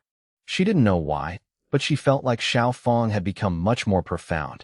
A bowl of scallion noodles directly made the captain eat until he almost went crazy, and then he straightforwardly promoted her to a Tier 2 high-level talent. Could it be that her actions weren't intentional, but she genuinely just wanted to do it, out of a pure heart? She didn't understand humans, but from an AI's perspective, she still felt that the words Xiao Fang said in the train car that day carried a heavy utilitarian tone. Saying things like she had to borrow some planetary or just to cook this bowl of noodles, no matter how you listened to it, it sounded weird. She didn't believe the captain couldn't hear it. So the only explanation was that he heard it, but didn't care. Thinking about it carefully, it made sense. In this train, who flattered the captain without wanting a higher status and better treatment? Thinking like this, she felt that she was indeed very noble, because she had absolutely no such intentions, at least in theory. Xiao AI stood in front of the mirror, shrugged, and then turned to walk toward the special material R&D line in the distance. preparing to craft a batch of materials to produce receiving devices. Last time, the captain had complained that her shrugging animation was poorly designed. This time, she had quietly adjusted it. Looking at it now, it was decent, no longer looking like a glitching robot. Morning came. Shin Meng woke up from the chair, went to the bathroom to wash his face, then came back and sat down. He lit a cigarette and looked at the travel log. Last night, he had fallen asleep in the chair again. The log didn't have any particularly special information. Only one point caught his attention. The progress of the various categories in the civilization domain had increased significantly. Humanity's progress increased from 62% to 78%. Culture progress increased from 77% to 89%. Military progress increased from 78% to 84%. Agriculture progress increased from 37% to 61%. Institutional progress increased from 87% to 92%. When all 5 of these categories reached 100%, he could rebuild human civilization. Of course, the rebuilt civilization definitely wouldn't be a level 1 civilization. Upgrading to a level 1 civilization was still quite difficult, so this progress had to be completed as soon as possible. After rebuilding the civilization of the Cerulean planet, he would become the orthodox civilization leader of this planet, holding many authorities that only a civilization leader possessed. If he couldn't do that, it would be very difficult for him to take all the humans on this planet away. The Cerulean planet currently had at least hundreds of millions of survivors, calculated by the minimum standard of 1 unit of iron ore per person per day for food. That would still cost hundreds of millions of units of iron ore every day. Bringing these people onto the train without mines to excavate and without enough jobs in Neon City to accommodate them would be pure consumption. This was also the problem that constantly troubled him. He didn't know how to arrange for these survivors. How did other civilizations do it? Did they just rely on dreamstones? The growth in agriculture progress surprised him quite a bit. It was mainly thanks to the orchard Uncle Lee built in the breeding car, which directly pulled the progress up significantly. Chun Meng stretched, stepped off the train, looked at the nearly bald island, and then walked toward the tirelessly working robots. Once this batch of ore was fully mined, he would upgrade the train one more time, then immediately enter the red zone. He wanted to set foot in the 7-color zone as soon as possible and not drag things out any longer. 10 days later, all the ore veins on the deep-sea lonely island in the gold zone had been completely mined out. In total, there were 2 level 6 iron ore veins, 1 level 6 copper ore vein, and over 20 level 5 and level 4 ore veins of various types. Iron ore alone yielded 2.3 billion units, an almost astronomical figure. Combined with the profits from Neon City, the cyber mine, and the cosmic receiver over this period, the planet house resources had swelled to a terrifying extent. 2.812 billion units of iron ore, 1.4 billion units of wood, 2.11 billion units of copper ore, 1.054 billion units of red heart rock, and 1 billion units of titanium ore. The resources on the train had never been this abundant. He had been on this lonely island for over half a month, mining every single ore vein clean. The fastest respawning vein would still take 13 days to recover, and it was only a level 5 vein. But he had no intention of waiting. Speeding toward the red zone was the right choice. During this time, he had completed a lot of final tasks, including clearly explaining the situation of the outside world to all the survivors on the island and assigning resident ID numbers via resident chips. A total of over 7,000 survivors had officially joined the planet HAL. All were treated equally, starting with Tier 3 resident benefits. Every era has its golden age. Now, residents no longer needed to mine ore. If they wanted to improve their benefits, it was no longer easy. The path upward had begun to get harder. After that, the large iron barrels resembling amoxicillin capsules on the island were all transported onto the train. Even the trees in the center of the island were entirely transplanted into the level 100 spatial gate of car number 10. Everything that could be taken was taken. Even the squirrels, earthworms, and rabbits in the forest weren't spared. They were counted one by one and moved completely. These creatures would live quite comfortably in the future.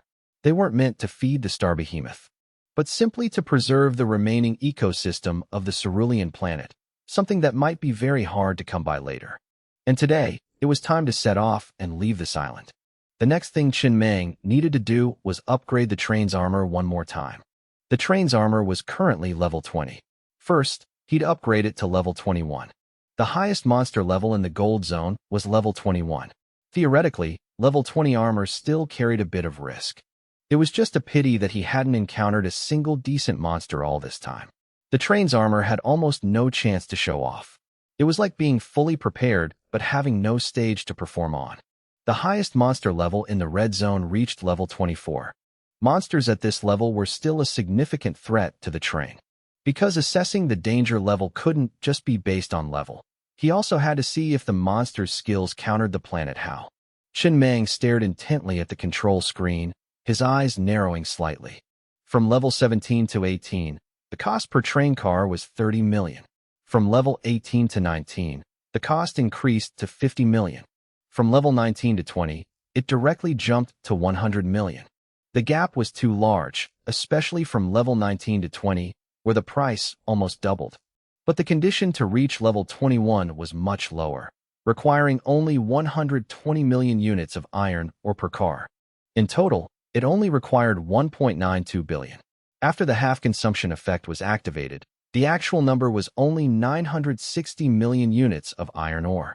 As 960 million units of iron ore in the train turned to powder and fused into the hull, the armor components level also slowly rose to level 21.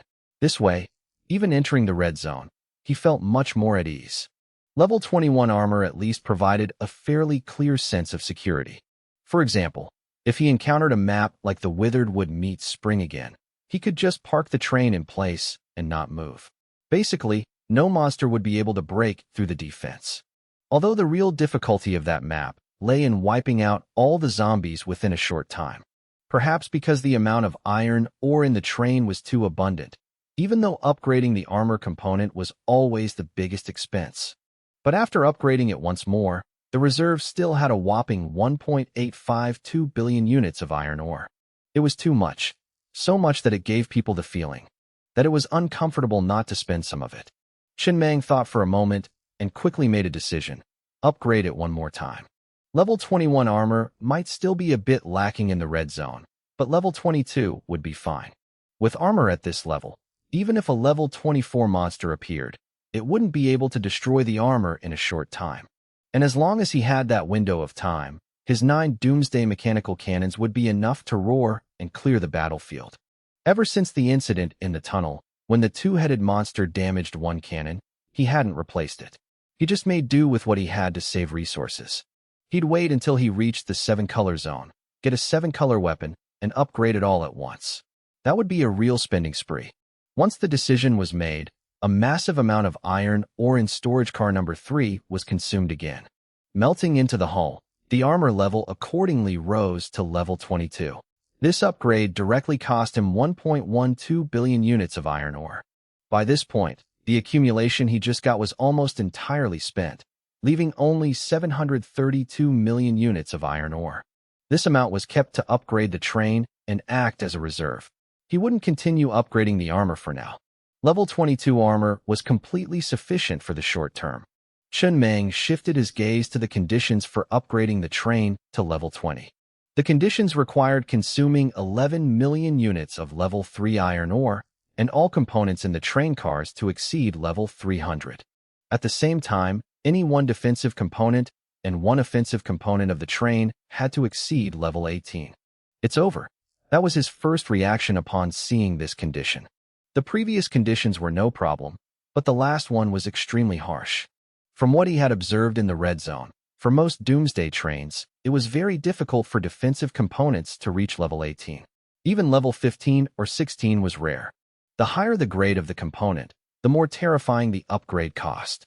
His train car steel armor component was a green-grade component, which inherently consumed fewer resources. Plus, it had the super effect of having consumption, yet upgrading it was still this difficult, let alone for others. His armor was currently only level 22. How high could anyone else's possibly be? If nothing unexpected happened, there probably wouldn't be many survivors left in the red zone either. Very quickly, As 11 million units of iron ore turned to powder in the train car, the familiar text appeared on the screen. Train upgraded to level 20. No additional craftable components unlocked. A level 20 train, aside from a slight change in speed, was basically no different from before. It was purely a transitional level. Just a transition? Shenmeng looked at the control panel in deep thought. Level 10 used to be a major threshold. He originally thought level 20 would be the same, but in the end, nothing happened. He continued to look at the conditions for upgrading to level 21. They were almost unchanged, except the required iron ore increased by 1 million units. Since that was the case, he had no reason to hesitate. After continuing to consume 12 million units of iron ore, the control screen displayed the familiar notification again. Train upgraded to level 21. Still no additional craftable components unlocked. It seems, Chunmang sat in his chair and stretched deeply. The next minor threshold is level 22. This upgrade task was clearly much harder. Even the planet How currently didn't meet the conditions. This was probably the real threshold he would face in the red zone. Among the conditions, a special requirement appeared. Must use a doomsday death certificate to hold a memorial service. This thing, he had already sent people to Neon City to buy it. After all, Chen Meng had never seen this thing before, and he didn't know if it could even be bought in Neon City. If it couldn't be bought, upgrading to level 22 in the short term would be quite difficult. But this could be bought slowly. There was no rush. What he needed to do right now was enter the red zone. The gold zone only connected to a single red zone, located in an archipelago near the equator. Along with the deep whistle of the planet How anchored by the shore, a large number of residents boarded the train one after another. The survivors on the island were also temporarily arranged into some residential areas, though their living conditions were a bit more cramped compared to the old residents. Preparing to depart. Destination, Red Zone, Tropical Rainforest. Resident ID, 11111. A young man sat in the residential area, looking at the ID number displayed on his iris chip, his eyes filled with excitement. This resident panel looked exactly like the player panel in the games he used to play before the apocalypse, making him feel incredibly fascinated. If only they had this before the apocalypse, how great would that be? He knew quite a few people were dissatisfied with the planet How restricting personal freedom, but he himself didn't feel the slightest bit bothered. Having new clothes to wear and stable food to eat. What was there to be dissatisfied about? The sea salt they used to eat tasted like iron and was bitterly pungent. He had had enough of eating sea salt-cured fish every day. Not only was it hard to swallow, but the more he ate, the thirstier he got. He even had to go collect morning dew or rainwater to stockpile. Initially, there were over 20,000 survivors on the island. But after nearly 2 years, they died from the cold, died from illness, died from drowning, died from accidents, died from tiger attacks. Even without monsters, the death toll was terrifyingly high. Especially in winter, they had to wear animal skins and huddle in wooden cabins just to have a hope of surviving. Life was extremely harsh. Compared to that, living on the planet How was far too comfortable. Not to mention, it was already the apocalypse outside. Even if they didn't join the planet how much longer could they survive on that island? Just catching a mild cold, if it worsened into a viral flu, basically meant waiting for death. Thinking like this, losing a bit of freedom wasn't something unacceptable at all. In this world, if you want to live, you have to pay a price one way or another. He was incredibly looking forward to his future life on the planet How, especially since his resident ID was lucky enough to have 5 once. It made him feel like this was a very good start. Most importantly, the young man's eyes gradually grew dreamy, and the corners of his mouth couldn't help but curl up. He remembered the cashier girl at the residence store he had been seeing often these past few days. He felt like he was already smitten. It had been a very long time since he had seen a girl wearing clean clothes and neat makeup. Compared to the women on the island, it was truly a world of difference. He heard that the train even encouraged dating. He felt he could respond to this policy a bit, considering it his contribution to building the civilization. It exploded. It exploded. The planet How was in directional patrol mode. Shen Meng frowned, looking at the star map on the secondary screen. After the Zerg civilization took action to destroy the heaven-defying civilization, The mother planet of a small civilization had started to flee. They installed a massive number of thrusters on the back of the planet, preparing to escape the Zerg's pursuit. The idea wasn't bad, but without going through a spatial wormhole, with the movement speed of an entire planet, even if they ran for hundreds of years, it would be hard to widen the gap. These past few days, he had been telling Xiao AI to monitor that planet, wanting to see when it would give up. As a result, just now, Xiao AI reported that the planet had exploded and the civilization perished with it. How did it explode? Was it destroyed by the Zerg civilization? Highly unlikely. Xiao AI's voice rang out in the train car. That was only a level 0 civilization. Logically, they aren't qualified to catch the Zerg's attention, nor is there any reason for them to strike. The specific cause is unknown. It's just that the signal of that planet's existence is no longer on the star map. The star map wasn't that detailed to begin with.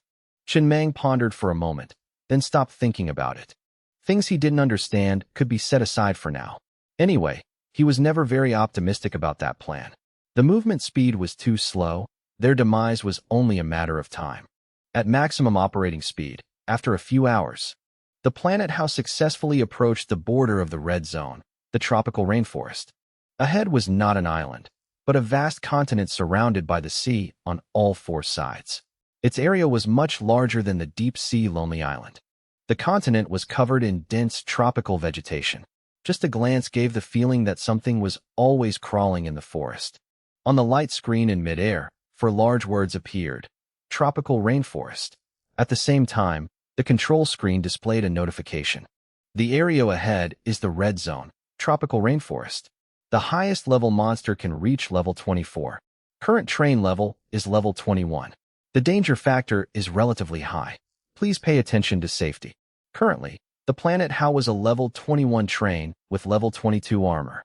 As the train slowly passed through the light screen and landed on a clearing by the coast of the red zone, Qinmang looked at the data on the enemy detection radar. He muttered in a low voice. Now this is what a normal zone should look like. High level or veins appeared densely packed.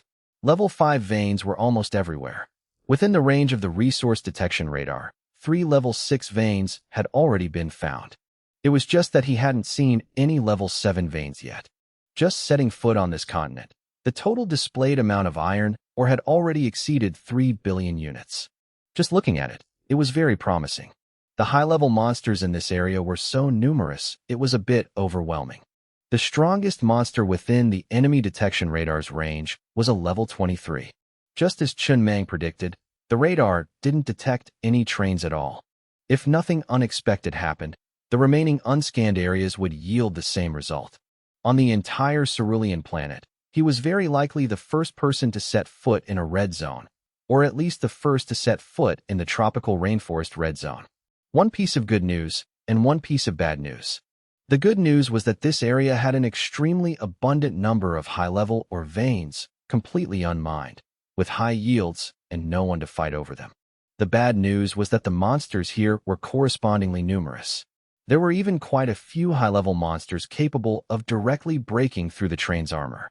Fortunately, the planet How had enough means and was fast enough, so he wasn't too afraid.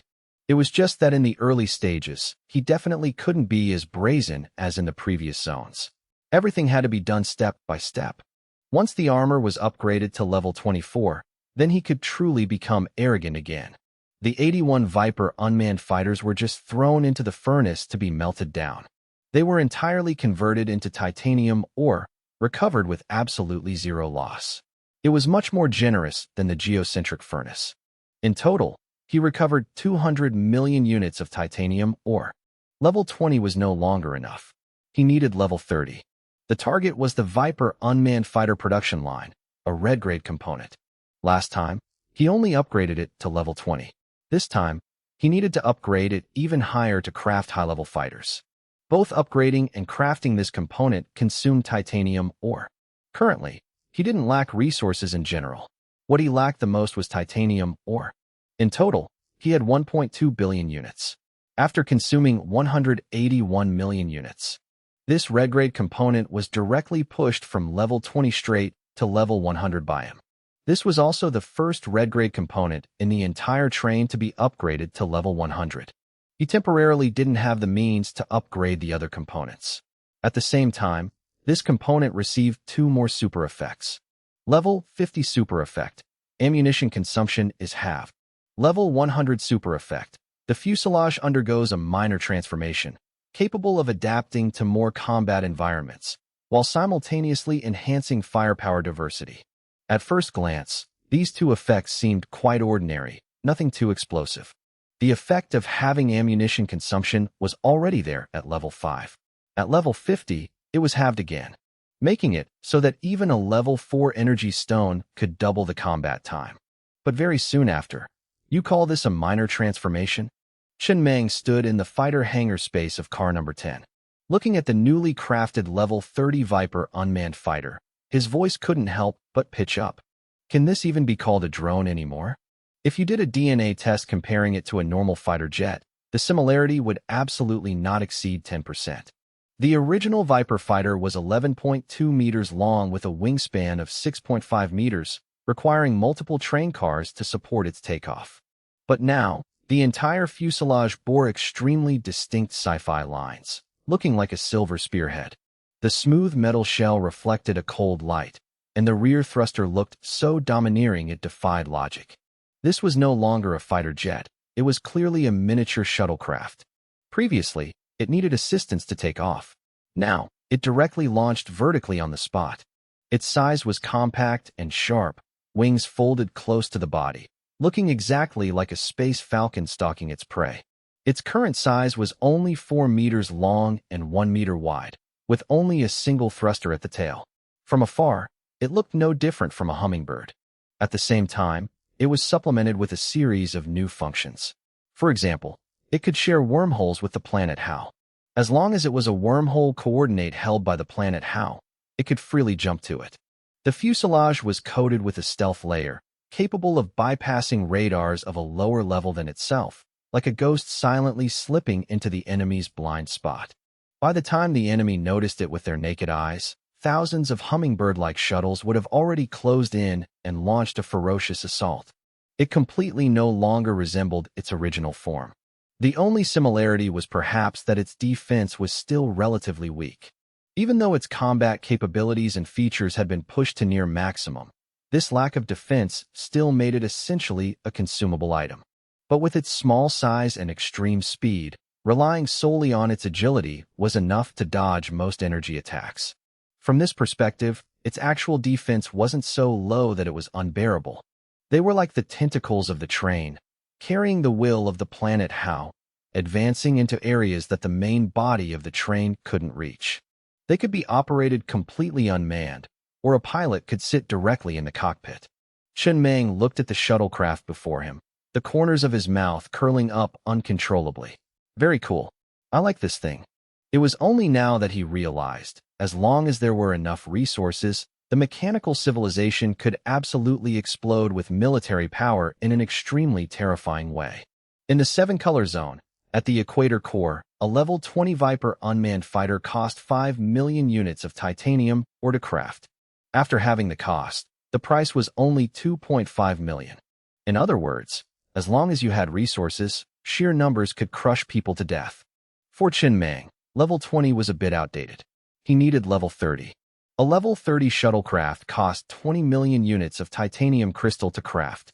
After having the cost, it was 10 million. Even though its main body completely had nothing to do with the concept of a fighter jet anymore. But its academic name was still the Viper unmanned fighter. Just like the moldy bread production line, no matter how many levels it was upgraded, the name didn't even bother to change. There were currently still 1.02 billion units of titanium crystal in the train storage. Without any hesitation, he directly consumed exactly 1 billion, crafting 100 level 30 shuttlecrafts in one go. Each one was equipped with a level 4 energy stone. Among these, 81 stones were removed from the old fighter jets, and the remaining 19 were newly crafted, costing less than 10 million units of iron ore in total. Actually, if he wanted the attack intensity to reach level 25, or even level 30, level 4 energy stones were no longer sufficient. Even with 2 super effects having ammunition consumption, it would be very difficult to sustain for long. But the problem was, the energy stones on this batch of old jets were still usable. Throwing them away would be a waste, and not using them would be an even bigger waste. So he'd just make do with them for now. When they ran out, he'd replace them. Save when necessary, but when it was time to burn money, there was no need to hold back. At this time, the planet How had anchored at the coast on the edge of the tropical rainforest red zone. This was a landmass of massive scale, very likely the largest area Chun Mang had seen so far. His enemy detection radar had a scanning range of up to 100,000 meters, but right now, it still couldn't scan to the border. Clack clack, the roof of car number 10 opened. One by one, the shuttlecrafts took off, circling in the air to escort the train. Chun Mang stared intently at the dense red dots on the radar, his eyes narrowing slightly. If he didn't clear out the monsters in this area, mining would be incredibly difficult. Even though his armor hadn't reached a very high level yet, his copper ore was so abundant it defied logic. A total of 2.11 billion units of copper ore, enough for him to fight a truly massive battle. As long as he slaughtered the monsters in this area, this place would become a true no-man's land, belonging solely to him. Besides, with over 720 million units of iron ore, that was more than enough to play big. Chun Mang's eyes landed on a red-grade component that he had neglected for a long time, or rather, hadn't had the heart to use for a long time. The ground-burst missile. This component was still stuck at level 6, never having been upgraded. The main reason was that it was too expensive to use casually. The cost to craft a level 6 missile required 300,000 units of copper ore. 300,000. Chun Mang froze for a moment, then burst out laughing. He lit a cigarette, leaned back in his chair, and looked at the number on the screen with a somewhat bewildered expression. A level 6 missile. It turned out it only needed that much copper ore? It was so little it felt a bit unreal. But in his memory, this thing used to be so expensive that he only dared to consider using it in life-or-death moments. Normally, he absolutely wouldn't dare think about it. Placed next to his current 2.11 billion units of copper ore, this number of 300,000 was pitifully small. When people become rich, they often fall into a state of bewilderment when looking back at the things that once made them struggle during their poor days. The red-grade component, ground-burst missile, required iron ore to upgrade and copper ore to craft. After consuming 17.2 million units of iron ore, Chun Mang upgraded it straight to level 30 in one breath, simultaneously receiving 2 super effects. Level 10 super effect. Explosion radius increased, power increased. Level 20 super effect. Crafting cost halved. The previous level 5 super effect was also an increase in power, just without an increase in radius. The crafting cost of a level 30 ground burst missile reached 1 billion units of copper ore. After halving, it was 500 million. But he didn't need it to be that high level. In the tropical rainforest red zone, the strongest monster was only level 24. A level 25 ground burst missile was completely sufficient. With the power of the ground burst missile, just one explosion could wipe out the vast majority of monsters within its radius. Even if any were lucky enough to survive, following up with a few shots from the Doomsday mechanical cannon would finish the job. The crafting cost of a level 25 ground burst missile was 800 million units of copper ore. After having the consumption, it was only 400 million. The train's reserves were enough to craft 5, but 1 was enough. He immediately consumed 400 million units of copper ore, crafting a level 25 ground burst missile in car number 14. Then he said softly, "Xiao AI, send the shuttlecrafts to scout and see how large this area is. Calculate if it's possible to lure all the monsters to gather in one place, so I can reward them with a missile." Understood, Xiao AI's voice rang out from the control room.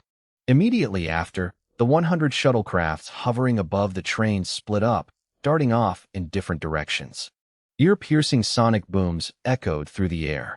The thrusters at the rear of each shuttle spewed blue-purple flames, and several purple rings of light appeared around them, looking like acceleration devices.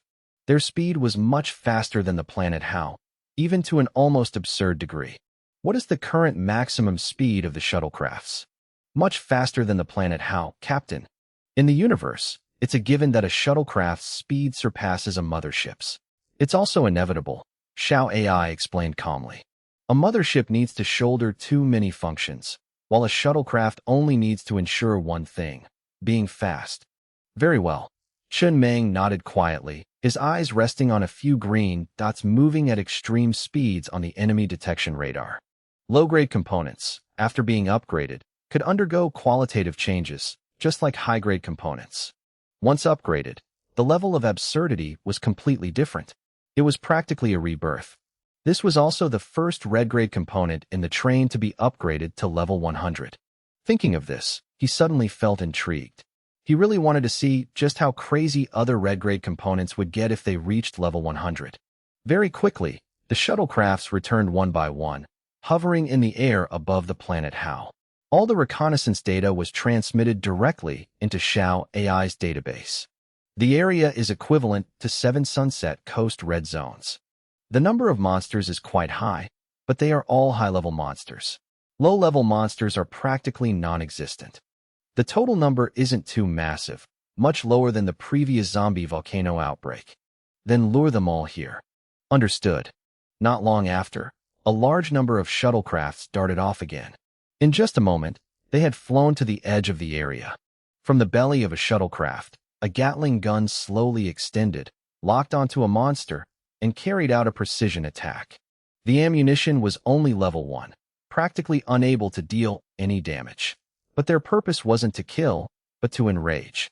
The shuttlecraft maintained a moderate speed, shooting while kiting, then continued to attack other monsters. 100 shuttlecrafts scattered everywhere, beginning a large-scale monster luring operation. The originally quiet tropical rainforest was now torn apart by the crackling of gunfire and the roars of monsters. The entire land instantly became chaotic. Chun Meng sat in the control room, maneuvering the planet how to hover in the air while selecting the intended blast zone. He deliberately avoided destroying the surrounding trees, because he still planned to transplant all these trees into the planet Hao. Destroying them would be too much of a pity. Finally, his eyes landed on an empty Gobi rock field. This location was very suitable. It was just that if the number of monsters was too high, one level 25 missile might not be enough. He might have to use 2. What he needed to do next was very simple. Wait. Wait for the shuttlecrafts to lead the monsters over. In the entire tropical rainforest red zone, there was only one train, the planet Hao. Currently, Chun Meng was undoubtedly the person with the fastest train upgrade speed on the cerulean planet, bar none. No competition, no interference. The only thing he needed to do was quickly enter the 7-color zone. After fully upgrading his main components, he would leave the cerulean planet, head toward the nearest mining planet in the universe, and officially begin his interstellar journey. The other trains on this planet had long since lost the qualifications to be his rivals. A few hours passed. Hearing the ferocious roars echoing from the distant forest, the ground trembled incessantly.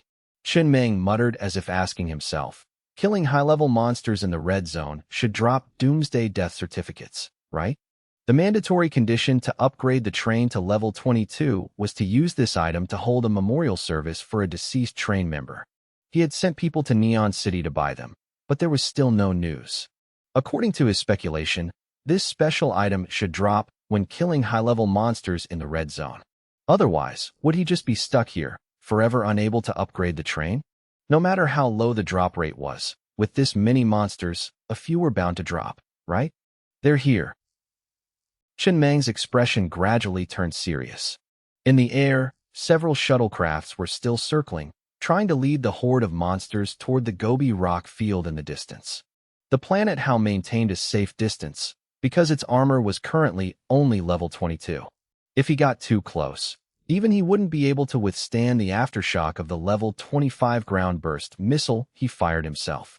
The monsters' speeds were uneven, making the plan to use one missile to wipe them all out a bit too optimistic. At this moment, only about half of the monsters had gathered at the Gobi rock field.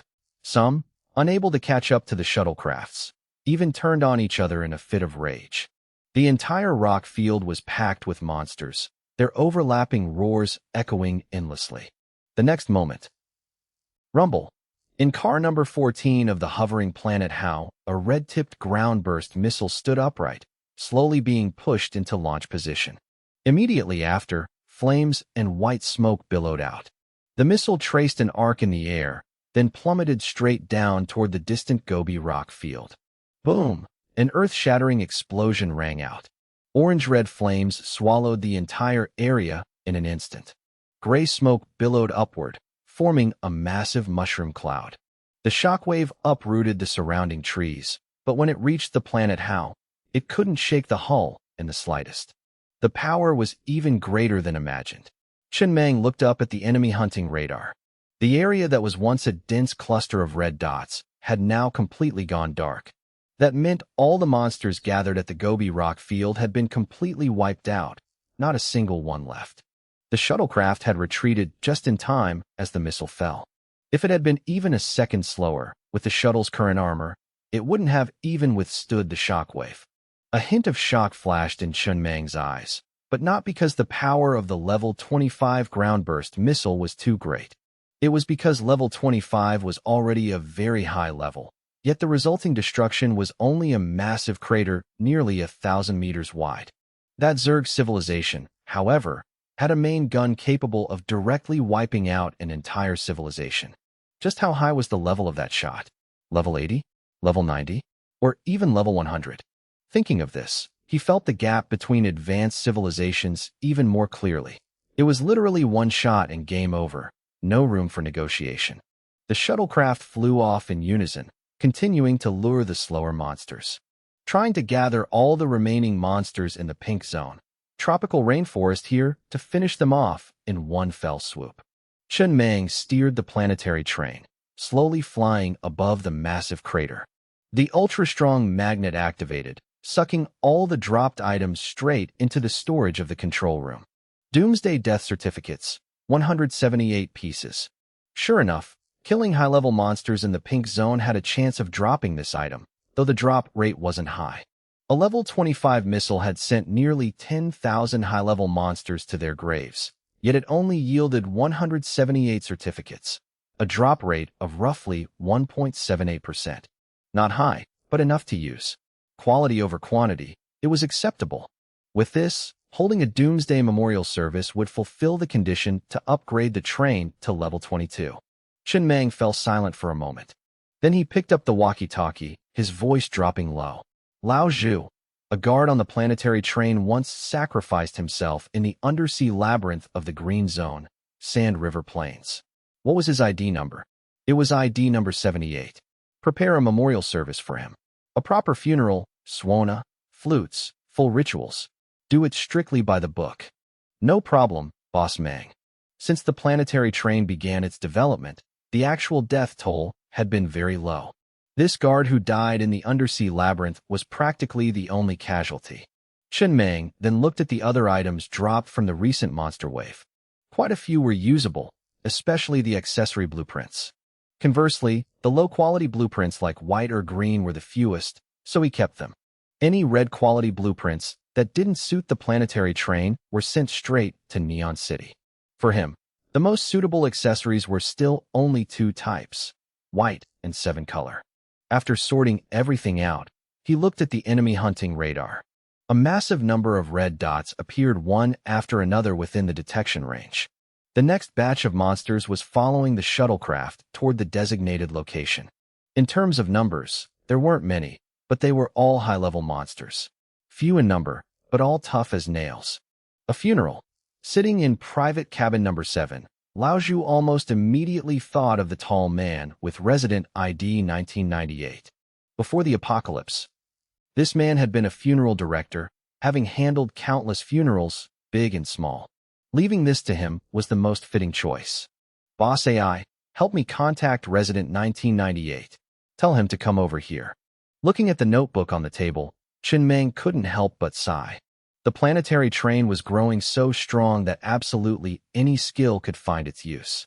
Even funeral directing experience, something seemingly useless before the apocalypse, had now become a rare and valuable skill.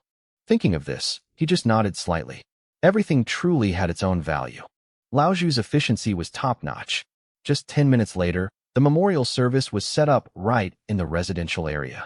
The Doomsday Death Certificate didn't have complex requirements like the Doomsday Marriage Certificate. This special item only required the witness of at least 100 train residents.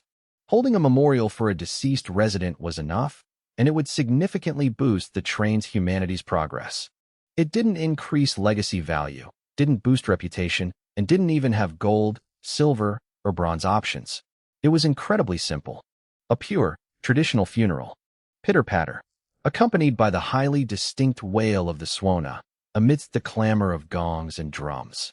8 men dressed in black, wearing white mourning headbands, carried a steel coffin toward the burial pit under the watchful eyes of hundreds of residents. The gong stopped. The man with resident ID 1998 stepped onto the podium, his expression solemn as his gaze swept over the crowd. Respected families, today we gather here, not to mourn the end of a world, but to honor the mark left by a human life. The sky may no longer be blue, the earth may be riddled with scars, but human dignity and the choices we make in the face of death will still shine in our final moments. This is the first funeral held by the planetary train, and it certainly won't be the last. In the green zone, Sand River Plains, a guard bearing resident ID 78 sacrificed himself in the undersea labyrinth encounter to protect his comrades. The apocalypse has lasted for nearly 2 years. We have created beauty, and we have witnessed destruction. But at this very moment, please hold the hand of the person next to you. Perhaps this is the last warmth of the cerulean planet's civilization. The planetary train will be the Noah's Ark of the apocalypse. All of you who managed to board the planetary train are the lucky ones. Now, let us observe a moment of silence for the martyr who gave his life for the advancement of the planetary train. The man on the podium bowed his head first, his expression somber. The residents below followed suit, bowing their heads in silent tribute. Only Zhang Yiren stood in the crowd, a fleeting look of helplessness in his eyes. The title of martyr had been established. There was absolutely no way he could ever reclaim this resident ID 78. That number would remain vacant forever, with no one having the right to replace it. Even so, knowing that the man had sacrificed himself to protect his comrades, Zhang Yiren's demeanor grew serious. He admitted he wasn't a good person, nor was he noble enough to sacrifice himself for others. But every time he heard stories like this, he couldn't help but feel a sense of respect. Though he lived in the dark, he still respected the light. It was a respect from a distance kind of feeling. 10 minutes passed. Boom. A massive explosion echoed throughout the entire tropical rainforest. The final batch of lured monsters was instantly reduced to ash in the orange-red flames. Even though the planetary train's armor wasn't fully perfected yet, its firepower never disappointed. A classic glass cannon build. All the monsters in the pink zone, tropical rainforest had essentially been wiped out. Only a few stragglers remained scattered about, posing no significant threat to the planetary train. The ultra-strong magnet continued to suck up all the dropped items, pulling them straight into the cold storage inside the control room. After that, the planetary train slowly landed in a nearby clearing. 50,000 mining robots marched out of Cabin 10 in unison, forming neat lines before beginning to mine the surrounding ore deposits. Over 10,000 residents also disembarked one by one, carrying all sorts of axes, hoes, and tools, ready to work. However, the residents' task wasn't mining, but transplanting all the trees in this area into the planetary train. Slow down. Take it easy. The university professor looked anxious, raising his axe as he reminded the people around him. This is a tree that has lived for over 100 years. If the cerulean planet is truly destroyed, its future value will be immeasurable. It is proof that the cerulean planet once existed. Transplanting such an ancient tree required many complex steps. Even with their current limited conditions, they couldn't afford to be careless. Everyone, just follow my lead. This professor's specialty was flora and fauna. It was a bit of a pity that he couldn't head the large-scale scientific research project Chen Meng was preparing. But thanks to him, thousands of residents on this island had survived for so long without accidentally eating poisonous fruit. Minor ailments like colds or diarrhea could also be treated with herbal medicine. It was these unconventional methods that earned him immense prestige among the residents. For the transplantation of trees and plants, Chen Meng directly appointed this professor as the head in charge. He had full authority, with the sole goal of ensuring the highest possible survival rate. Whether it required moist soil or specific growing conditions, the other side of the spatial gate could simulate it. Whatever was missing, they could just create it. After joining the planetary train and grasping the situation, the professor clearly understood the train's current status on the cerulean planet. Bluntly put, it was very likely humanity's final ticket out of the apocalypse. What he wanted to do was simply preserve a trace of the cerulean planet, like these ancient trees that had grown for centuries. When this planet was destroyed in 3 years, at least these green lives would remain to prove that the cerulean planet had once existed, rather than silently vanishing into the universe without anyone knowing. The tropical rainforest, untouched by humans for so long, suddenly became bustling with activity. Shouts and noisy chatter echoed everywhere. The mining robots also worked selectively, only mining ore deposits of level 4 and above. As for level 3 deposits, they were completely ignored, not even given a second glance. If it wasn't high enough level, it wasn't worth the hassle. Chen Meng sat in the control room of the planetary train, staring intently at the data screen. If they maintained this pace, it would take about a month to finish mining all the ore deposits in the pink zone, tropical rainforest. Even though he had 50,000 mining robots, this area had never been touched, and the mineral reserves were simply too massive. A month of nonstop work, day and night, was already the absolute limit. After that, he would enter the 7-color zone. This would also be the planetary train's final stop on the cerulean planet.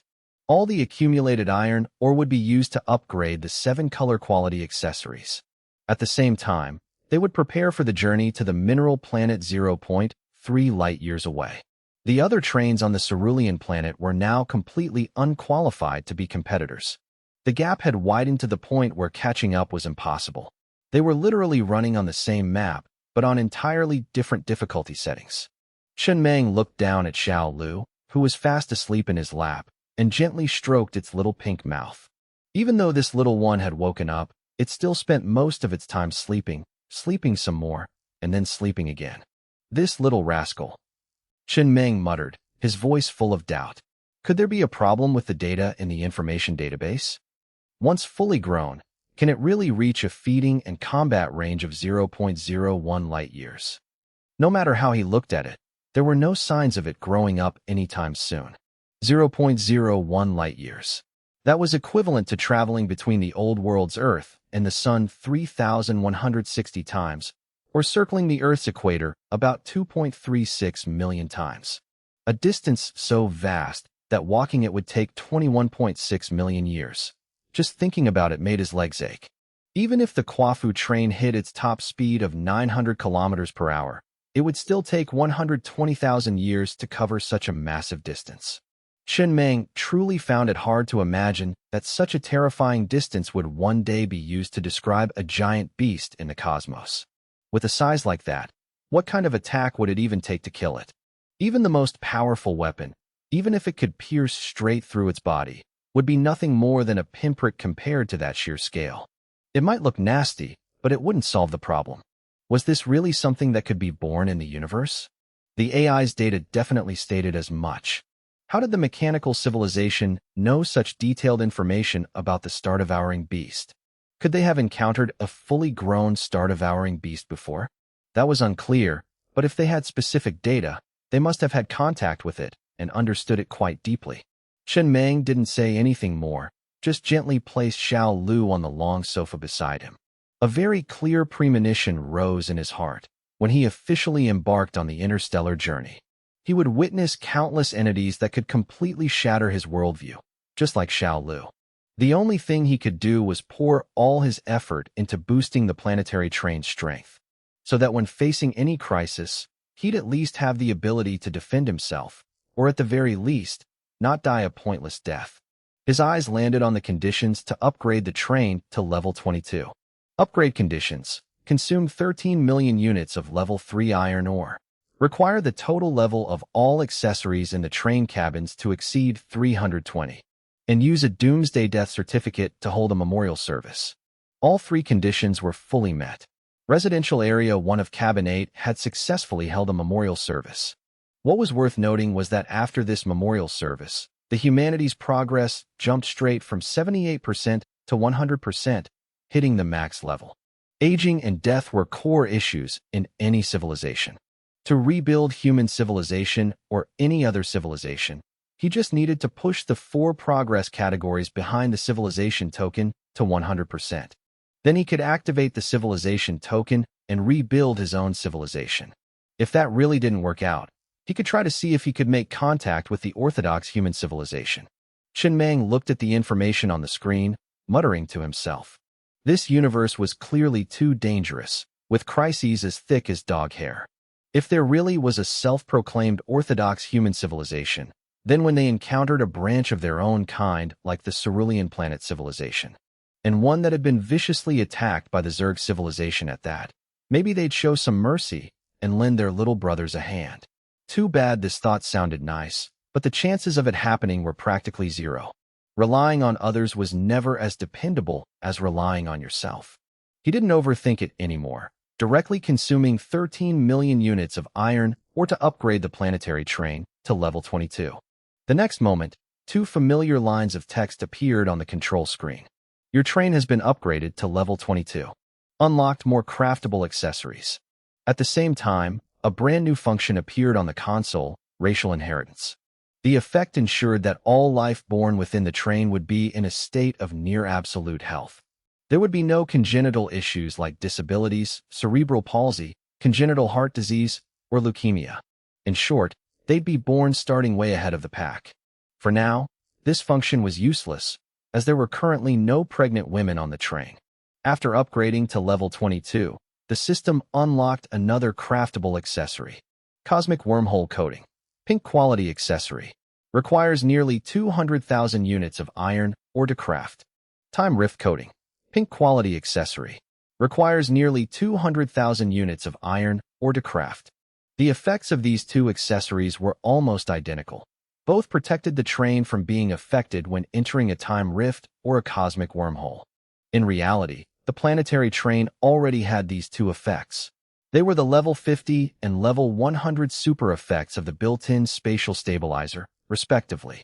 The level 50 effect ensured that when the train entered a time rift, the members inside wouldn't be affected by the flow of time. And the level 100 effect protected the train from any impact when jumping through a cosmic wormhole. It was just that not everyone could upgrade their built-in spatial stabilizer to level 50 or 100. These 2 new accessories were the core survival insurance for interstellar travel. Chen Mang looked at these 2 accessories with a calm expression, directly consuming 400,000 units of iron ore to craft them. He didn't plan on upgrading them right away. The current built-in spatial stabilizer was enough for now. But later, when resources were abundant, he'd upgrade them just to see how powerful the ultimate effects really were. After all, his hands would itch if he didn't try. The following days passed with almost no changes. In the blink of an eye, a month had gone by. During this time, the planetary train carried the mining robots to every high-level resource node in the pink zone, harvesting a massive amount of resources. The only regret was that they only found 1 level 7 copper mine, and it was the only level 7 mineral deposit in the entire pink zone, tropical rainforest. A single level 7 copper mine brought him a staggering 10 billion units of copper ore, instantly maxing out the train's firepower reserves. He had so much ammo he could shoot without a second thought. What a shame. If only it were iron ore, that would have been great. Chen Mang sat in the control room of the planetary train, looking at the total resource panel with a slightly dazed expression. 6.95 billion units of iron ore, 4.12 billion units of wood, 13.49 billion units of copper ore, 1.4 billion units of crimson core rock, 270 million units of titanium crystal. He had a ton of resources, sure. It was just that he was always a little short on what he needed most. Classic case of being rich in what you don't need and broke in what you actually want. The pink zone was incredibly rich in resources.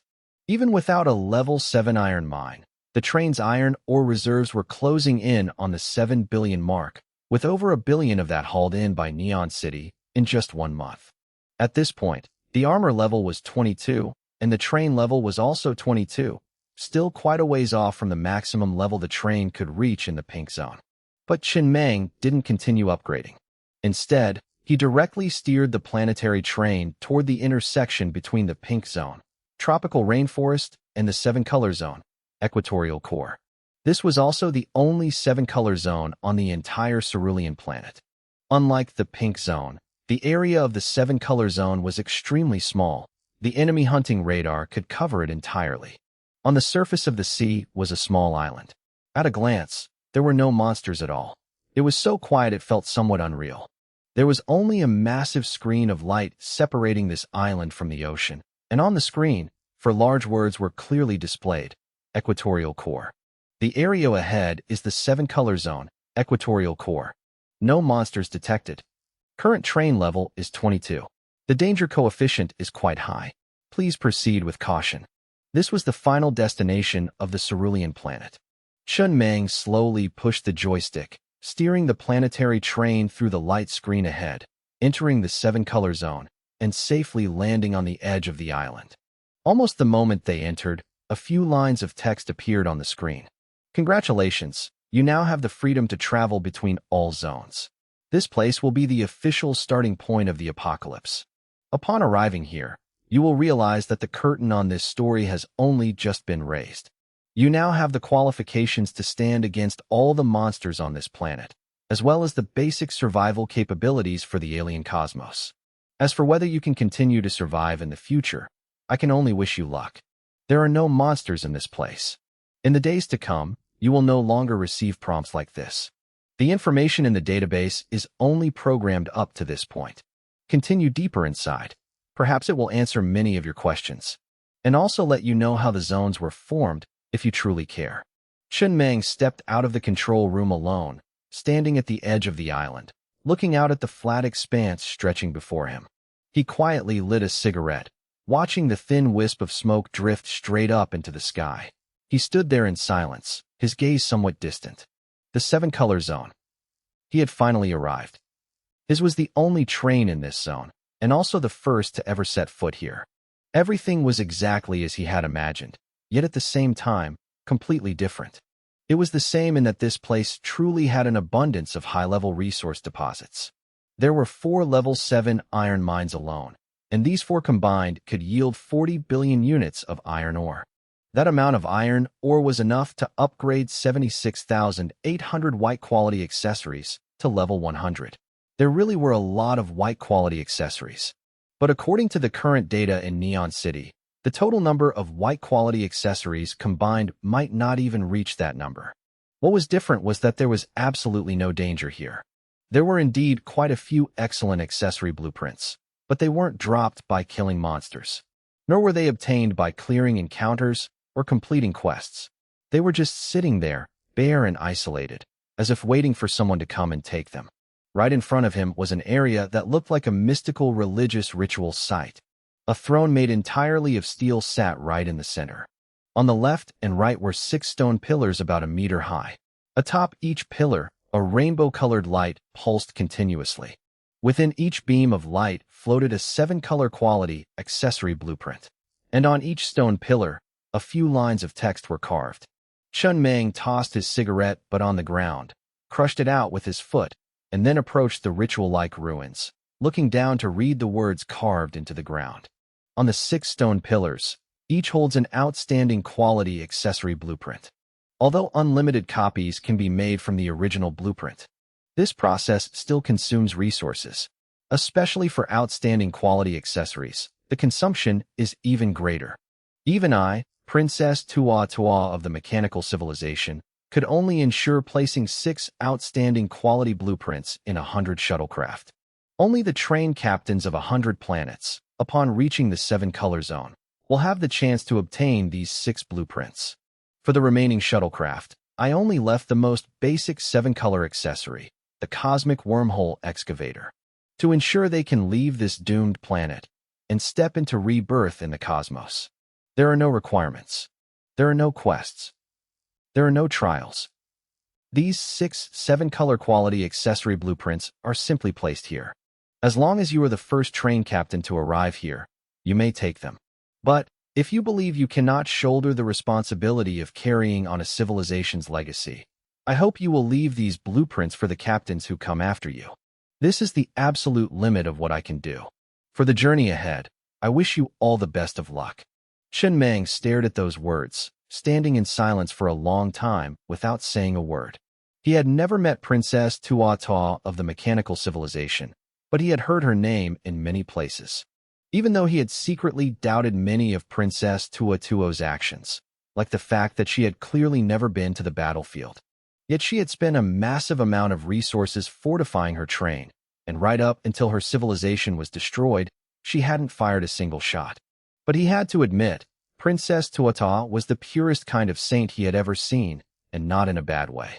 At the very least, if it were him, in the moment his civilization was facing extinction, he definitely wouldn't have thought about scattering his own resources to give other civilizations a slightly better chance of surviving when the apocalypse hit. He wasn't even sure he could survive himself, so what did the life or death of others have to do with him? To put it bluntly, he could never go as far as Tuatha did.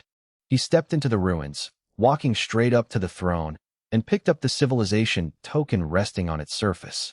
Then he sat down on the throne, looking up at the white clouds drifting above, slowly stroking the civilization token in his hand. A moment later, the door to cabin 10 of the planetary train opened with a harsh screech. Tens of thousands of mining robots formed up in neat formations, marching toward the densely packed ore deposits on the island. The corner of his mouth curled up slightly. It was time to set off. His eyes landed on the 7-color quality accessory blueprint, the cosmic wormhole excavator. It was floating quietly in the 7-color beam of light. The 7-color zone had absolutely no dangerous resources. This place was purely about opportunity. He could totally use this area to push the planetary train to its absolute peak state. Then, he would lead everyone off the cerulean planet and officially begin their interstellar journey. The universe was both uncertain and highly anticipated. The kind of danger that, the more you thought about it, the more it felt worth a shot. Just then, Xiao AI also stepped off the train, standing next to Chen Meng. Looking at the 7-color beams on the 6 stone pillars, she asked, "Captain, should we initiate remote extraction?" "Yeah." Chen Meng nodded slightly, stepping down from the throne, and walked over to the first stone pillar. He reached out and grabbed the outstanding quality accessory blueprint from the beam of light. It was the cosmic wormhole excavator. Then he scooped up the remaining 5 7-color blueprints, heading back to the control room, ready to start allocating resources. If he could craft a main gun similar to the Zerg civilization's weapon, then the upcoming interstellar journey would be much safer. At the very least, they wouldn't have to run for their lives while shaking in their boots. He had acquired another civilization token. Just enough, one to rebuild human civilization, and one to rebuild the dwarf civilization. Most of the time, he still took the promises he made quite seriously. In recent days, the 4 progress bars behind the civilization token had also crept very close to the 100% mark. He figured that before leaving the cerulean planet, he could absolutely max them all out, rebuild human civilization, and then pilot the train into the Sea of Stars. A cannon light energy main gun. Chen Meng sat in his chair, tilting his head to look at the army of mining robots that had advanced deep into the island. The planetary train was anchored at the edge of the island in the 7-color zone, equatorial core. The robots had already started today's mining operations, and even the residents were joining in one by one. When minerals were abundant, the residents were more than willing to head down into the mines, because everyone knew that mining opportunities in the apocalypse didn't come around every day. Time had changed a lot of things. From once being slaves on other trains, mining like zombies every single day, to now, on the planetary train, where the right to mine had actually become something people fought over. The leading mining robots carried freezers on their shoulders to store the newly mined resources. The resources in this 7-color zone were incredibly rich. There were 4 level 7 iron mines alone, bringing in a total of about 40 billion units of iron ore. However, the highest mine level stopped at level 7. There wasn't a single level 8 mine in sight. Right now, the planetary train was the only one in this entire zone, and this was also the final stop on the cerulean planet. His eyes locked onto the 7-color accessory blueprint in his hand, the wormhole excavator. This would be the planetary train's second 7-color accessory. The first was the deep hole radar. There were still 6.95 billion units of iron ore in the train's storage. Chen Meng spent 1 million units of iron ore to craft the wormhole excavator, then dropped another 45 million units to upgrade it straight to level 10. Wormhole excavator. Chen Meng sat in his chair, looking at the miniature dagger embedded in the control console. That was the wormhole excavator. It looked so tiny it was almost cute. Its function was exactly as the name implied. It could probe the spatial stability within a certain range. Pinpoint a drop zone where a wormhole could be created, and then directly open the wormhole. The range at level 1 was 1 light year, while at level 10, it reached 10 light years. Furthermore, if he knew the destination coordinates of a specific wormhole in advance, he could absolutely open a tunnel straight to that destination. For example, even though the wormhole excavator was currently only level 10, as long as he had the coordinates of a wormhole near the Zerg civilization's home planet, he could still cut in and open a tunnel straight there, even if the actual distance far exceeded 10 light years. It was precisely for this reason that in the universe, the coordinates of wormholes created by civilizations were always top secret. Once the coordinates were leaked, a wormhole meant for survival could very well become the fastest route to that civilization's own destruction. After upgrading to level 10, the wormhole excavator unlocked 2 more superior effects. The level 5 superior effect cut energy consumption in half, while the level 10 superior effect increased the stability rate of the generated wormholes. Chen Meng pressed a button on the control panel. Energy stones began to drain at an insane rate as the wormhole excavator officially powered up. A few minutes later, the system detected a stable spatial coordinate where a wormhole could be formed, located near the mineral planet about 0.3 light-years away from the cerulean planet. The closest stable point to the mineral planet was only 3 million kilometers away. At the planetary train's current speed, running at full throttle, it would take 595 hours, or 24 days and nights nonstop, to get there. Chen Meng looked at the data on the screen. This single scan had consumed 11% of a level 5 energy stone's capacity. That was roughly equivalent to burning through an entire level 4 energy stone. Creating a one-way wormhole from the cerulean planet to the 0.3 million kilometers from the mineral planet would cost 50 million units of iron ore. A bit steep, he muttered, looking at the data.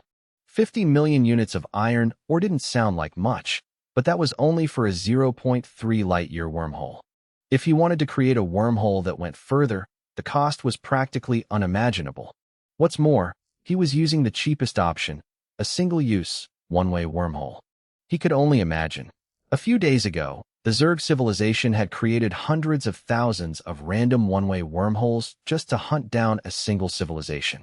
The amount of resources they burned through must have been astronomical. It had to be measured in the trillions of units of iron ore, at the very least. The Zerg civilization definitely wouldn't burn resources that stupidly, Chen Meng said with absolute certainty. If destroying a low-level civilization required such a terrifying amount of resources, the Zerg civilization would have gone bankrupt ages ago. After thinking for a moment, he decided not to upgrade the wormhole excavator any further. Level 10 was enough for now. A 10-light-year range was more than enough for him to play around with, and he had no plans to go too far just yet. It was better to save the resources to upgrade other accessories, like the incredibly important 7-color accessory. The A-Cannon Light Energy Main Gun, a true weapon of mass destruction.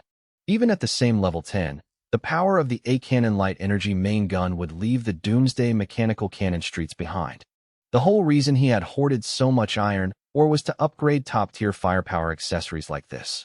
If he was going to upgrade, he was going to upgrade the best. The Doomsday Mechanical Cannon might be energy efficient, but out in space, it was practically just for show. After spending 1 million units of iron ore to craft it, Chen Meng stepped off the train, looking up at the massive black main gun mounted on top of the planetary train. After the expansion, the train's width had reached 10 meters. Yet this cannon not only took up the entire length from the control room to cabin 2, but its width also spanned 7 or 8 meters. This was the largest firepower weapon the planetary train had ever had. However, size wasn't the main point. Compared to the weapons in his old world, it wasn't even top tier, let alone when compared to things in the universe. The barrel was covered in dark red honeycomb patterns. At a glance, their specific function was unclear, but put together, it spelled one word: badass. Level 1 firepower weapon, a cannon light energy main gun. Chun Meng piloted the planetary train into the air, leaving the seven-color zone, equatorial core. He headed out over the surrounding ocean, locking onto a small island roughly the same size as the seven-color island. Activating the A-Cannon Light Energy main gun required embedding at least a level 3 energy stone. Please do not observe the firing process directly with the naked eye. He pressed the dark red button on the control panel. The massive cannon barrel on the roof of the planetary train slowly opened. The honeycomb patterns glowed with a dark blue light, like a monster waking from a long slumber. The ocean waves below were forced apart by an invisible pressure. The surrounding air distorted violently, as if the entire ocean was trembling before the impending judgment. Charging progress, 67%. Charging progress, 99%. The next moment, a blinding white pillar of light pierced the sky. It wasn't ordinary light, but plasma compressed to its absolute limit. Its core temperature could even rival that of a star. When the beam touched the island, the massive mass of earth and rock melted almost instantly. The island's foundation, which had existed for tens of thousands of years, vaporized in the blink of an eye. There was no explosion, no roar. Everything was eerily quiet, completely different from what one would imagine a bombardment to be. Only then did the sound slowly arrive. It wasn't the sound of a cannon, but a hyperpressure shockwave formed by vaporized seawater and rock. The sea surface where the island once stood first caved in, forming a massive crater thousands of meters wide. Then, towering tsunamis surged wildly, sweeping away everything in their path. In the island's original location, all that could be seen was a hazy, massive sphere of lightning encased in seawater. It lasted for a few seconds, dyeing the sky a purplish red. Even the cerulean planet's crust beneath the seabed was cracked by the energy aftershocks. Seawater rushed back in, forming a colossal whirlpool that swallowed up all the remaining debris.